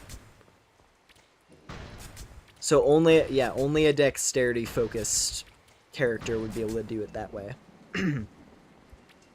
Because that like extra little spin that I'm doing that's a bandit skill. So you'd have to be a bandit class in order to do that. So it's like a unique benefit to using this while also being on like a dexterity focused character instead of using this on like if I respect the gun to be a strength weapon or something, to be like a gun warrior. Also, I mean, bandit is the only class that gets access to ranged attacking skills.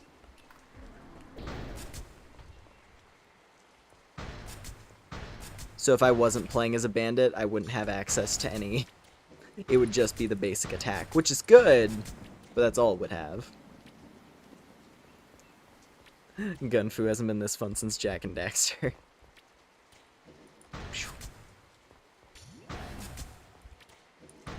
I just like how it looks. I like the effects on like the shotgun spread.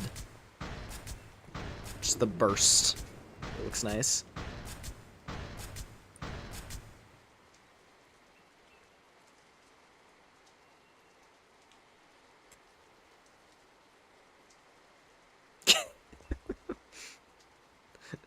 This angle.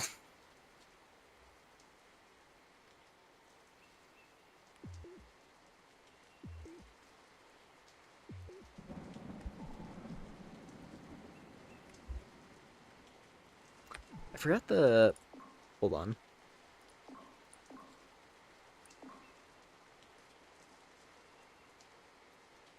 There it is.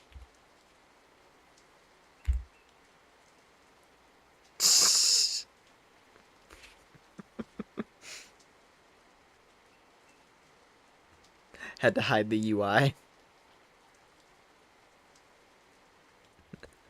Sorry, but it's nerf for nothing!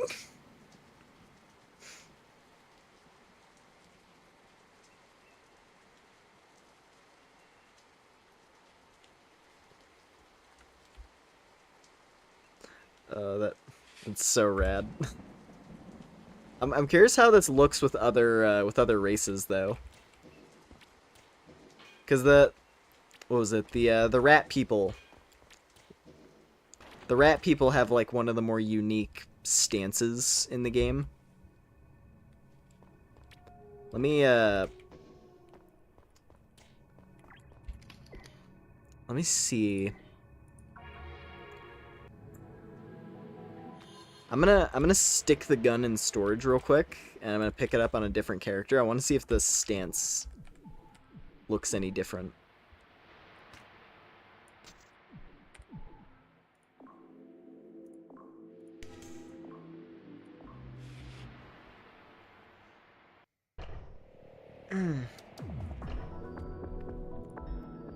Like, let's say I go over to let's go over to Mary. Crap, I didn't put the gun in storage. God damn it. I just unequipped it. Hold on.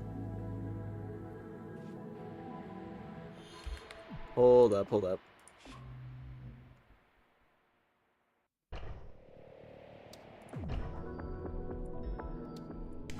Like, what happens if I have, like, an imp with a gun?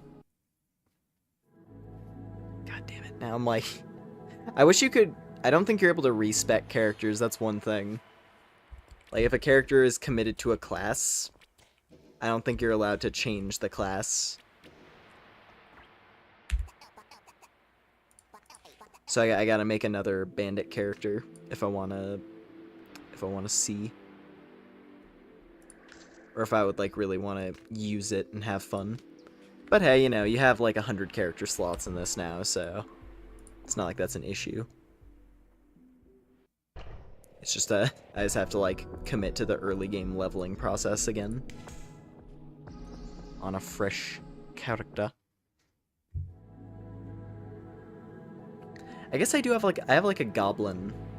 I made, like, a goblin girl. That'd probably be a good one to be a gun user.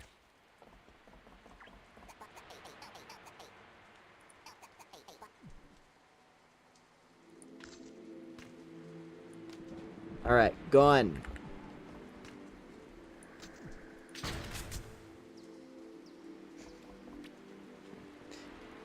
Yeah, everyone kind of just holds it... Everyone just holds it the same way, pretty much. It just depends on what race you're playing as. For, like, a little bit of the idle stance movement.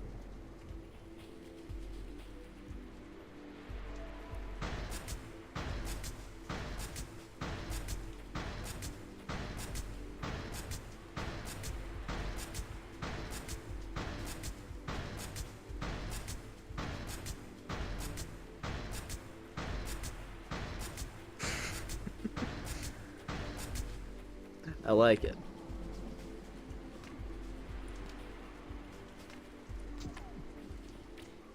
Yeah, I'm gonna have to look around to see if there's more in the way of guns. Because I think that might be the only one. But maybe there's a drop you can get from the hog zone. Unfortunate that we're not, like, I don't think I can realistically go check out that area. Because I just don't have any characters leveled up. But it's okay. I'll just have to do that one in my own time. See what the new stuff is like on that front.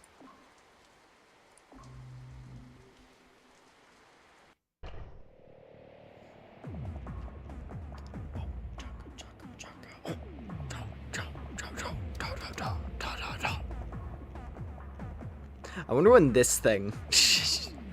I wonder when this ancient ruin on the title screen is gonna become a thing in the game. This is probably like the final dungeon or something. Not gonna show up for ages. Certainly looks like it could be.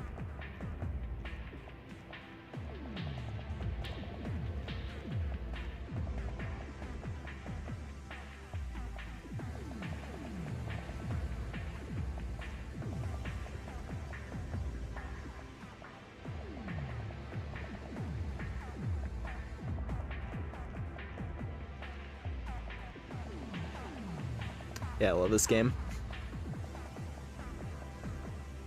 It's reminding you of Mascot PS2 shot. That's like the vibe of this whole game, is like old PlayStation, yeah. It's a part of why it's so cool. I think so anyway. Like graphically, it leans more like PS1 and 64, like that sort of era. But yeah, like gameplay wise, it's very PS2. I just love it. It's such a cool game. I'm glad the creator is still like just chipping away at making it perfect. Like legit, when I think it was I'm pretty sure it was yesterday that this patch came out. It was like midday yesterday. I see, oh, ATLYSS has an update, and then it has like a big old, because you know sometimes when a game updates on Steam, it's just like a little minor patch, nothing too major. And then I see it's like, no, here's like this big fancy update post. Like, hey, here's the new patch. And it's just this massive list of changes. It's great.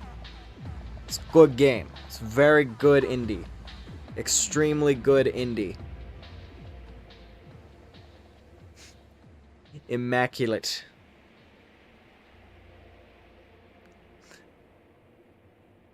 I'm always going to be cheering this one on because it's really cool. And I mean, come on, it's a game. I really can't think of any short stack games off the top of my head, honestly. Like, I really can't think of any short stack games. That is not a very populated genre.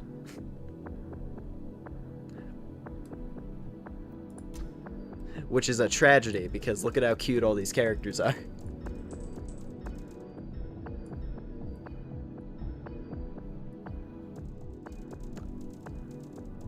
I like my imps a lot. I think the imps are adorable. Like this is like my main trio, are these ones.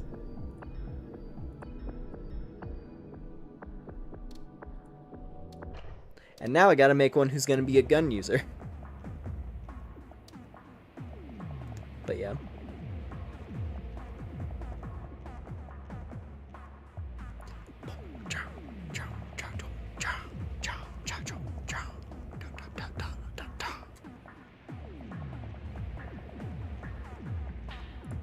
Yeah, anyway.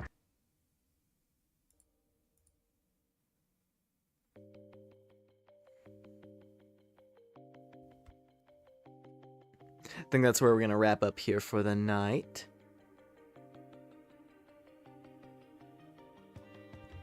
In part, because now I gotta go do my, since the, what was it? I think the daily reset just cycled over in Blue Protocol, so now I gotta go do that. Gotta go do my stuff. But yeah, I hope we had a fun time with tonight's games. bit of a different vibe from usual, but I had a good time. I hope all you did too. Wahaha.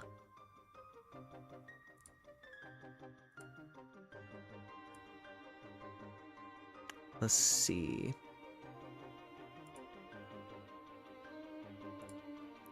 Yeah, so next week, I guess we'll see what the plan is for next week. There, I don't know if I'm gonna stream it. There's the new Pokemon game. I don't know if I'm gonna stream it or if it's something I would just like record. I'm honestly not sure. I feel like streaming it'll be fun because personally I think it's gonna be a fun time to play.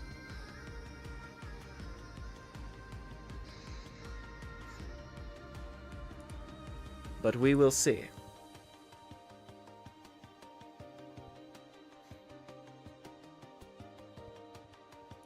Yeah, other than that, let's see.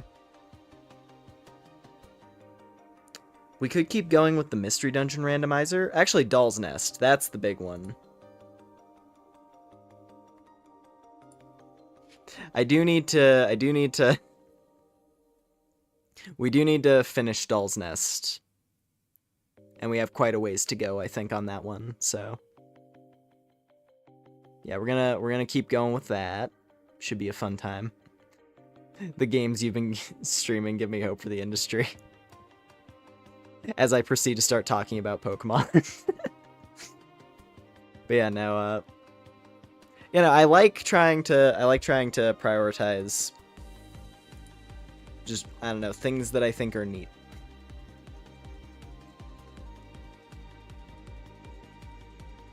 Regardless of what they are.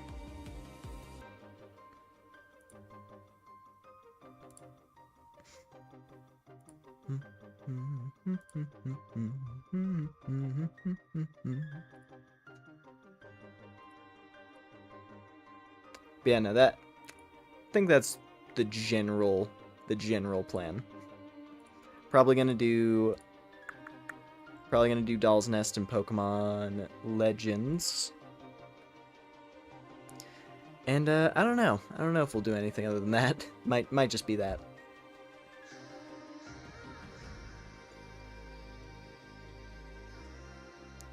Oh right, new Udra comes out next week, doesn't it? The Arch-Tempered fight.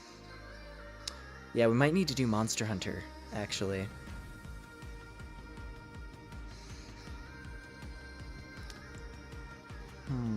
Yeah, we'll see. We'll see.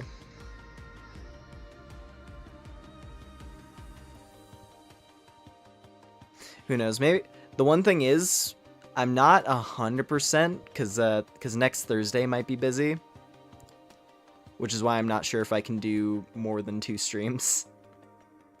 If next Thursday isn't overly busy, I mean, hell, even if it is busy, maybe I'll just do a stream that starts even later than usual. I might do like a short stream that starts slightly later. Which honestly, for Monster Hunter, maybe that would be a good direction to go. Also, yeah, hit pads, sorry.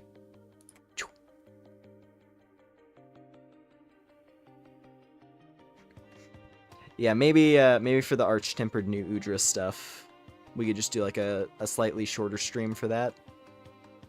Do a few hunts, see how it goes.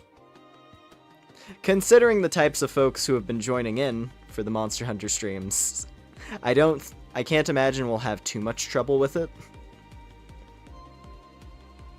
Unless Arch-Tempered new Udra has like ridiculous damage output, which it might. Nothing saying that it can't. It might be ridiculously deadly. As a sort of teaser for how crazy GOG is gonna be. Arch-Tempered new Udra might be the that might be like the initial vetting process, where it's like, hey, can you handle this? Cool, you can probably fight GOG.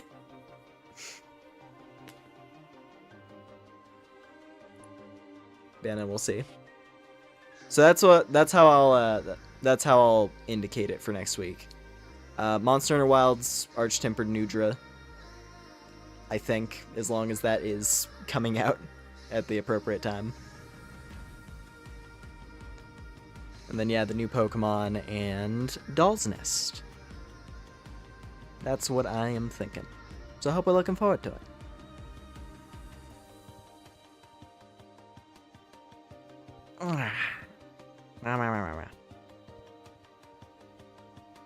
Alright. Cool. A brief little check of things. Oh yeah, there's another, what was it? There's another lolly game coming out soon. I think. Hopefully. It's a Stellasora. Which looks very, very cute. Possibly funny, even.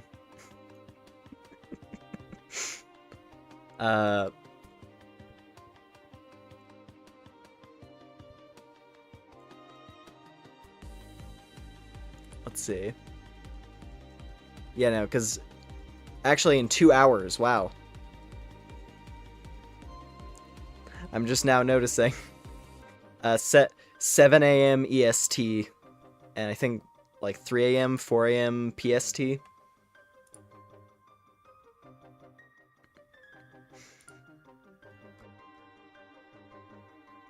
I'm roughly in the middle, so... Point is, in a couple hours, they're doing their pre-release stream. Which I'm hoping that means they're gonna reveal the release date for it, because I've been keeping my eye on this game for a while. So if they're suddenly like, all right, here's the pre-release stream, and they're like, it releases tomorrow. There's a chance we might need to check that out on stream. Maybe. It also might just be something I play for myself. But then again, I mean, Blue Protocol is something I'm mainly just playing for myself. And I still showed that off a little bit, at least. So we might check it out. I don't know. There's all sorts of stuff. There's a never-ending barrage of games that I'm personally excited for and wanting to enjoy. And possibly share here with all of you.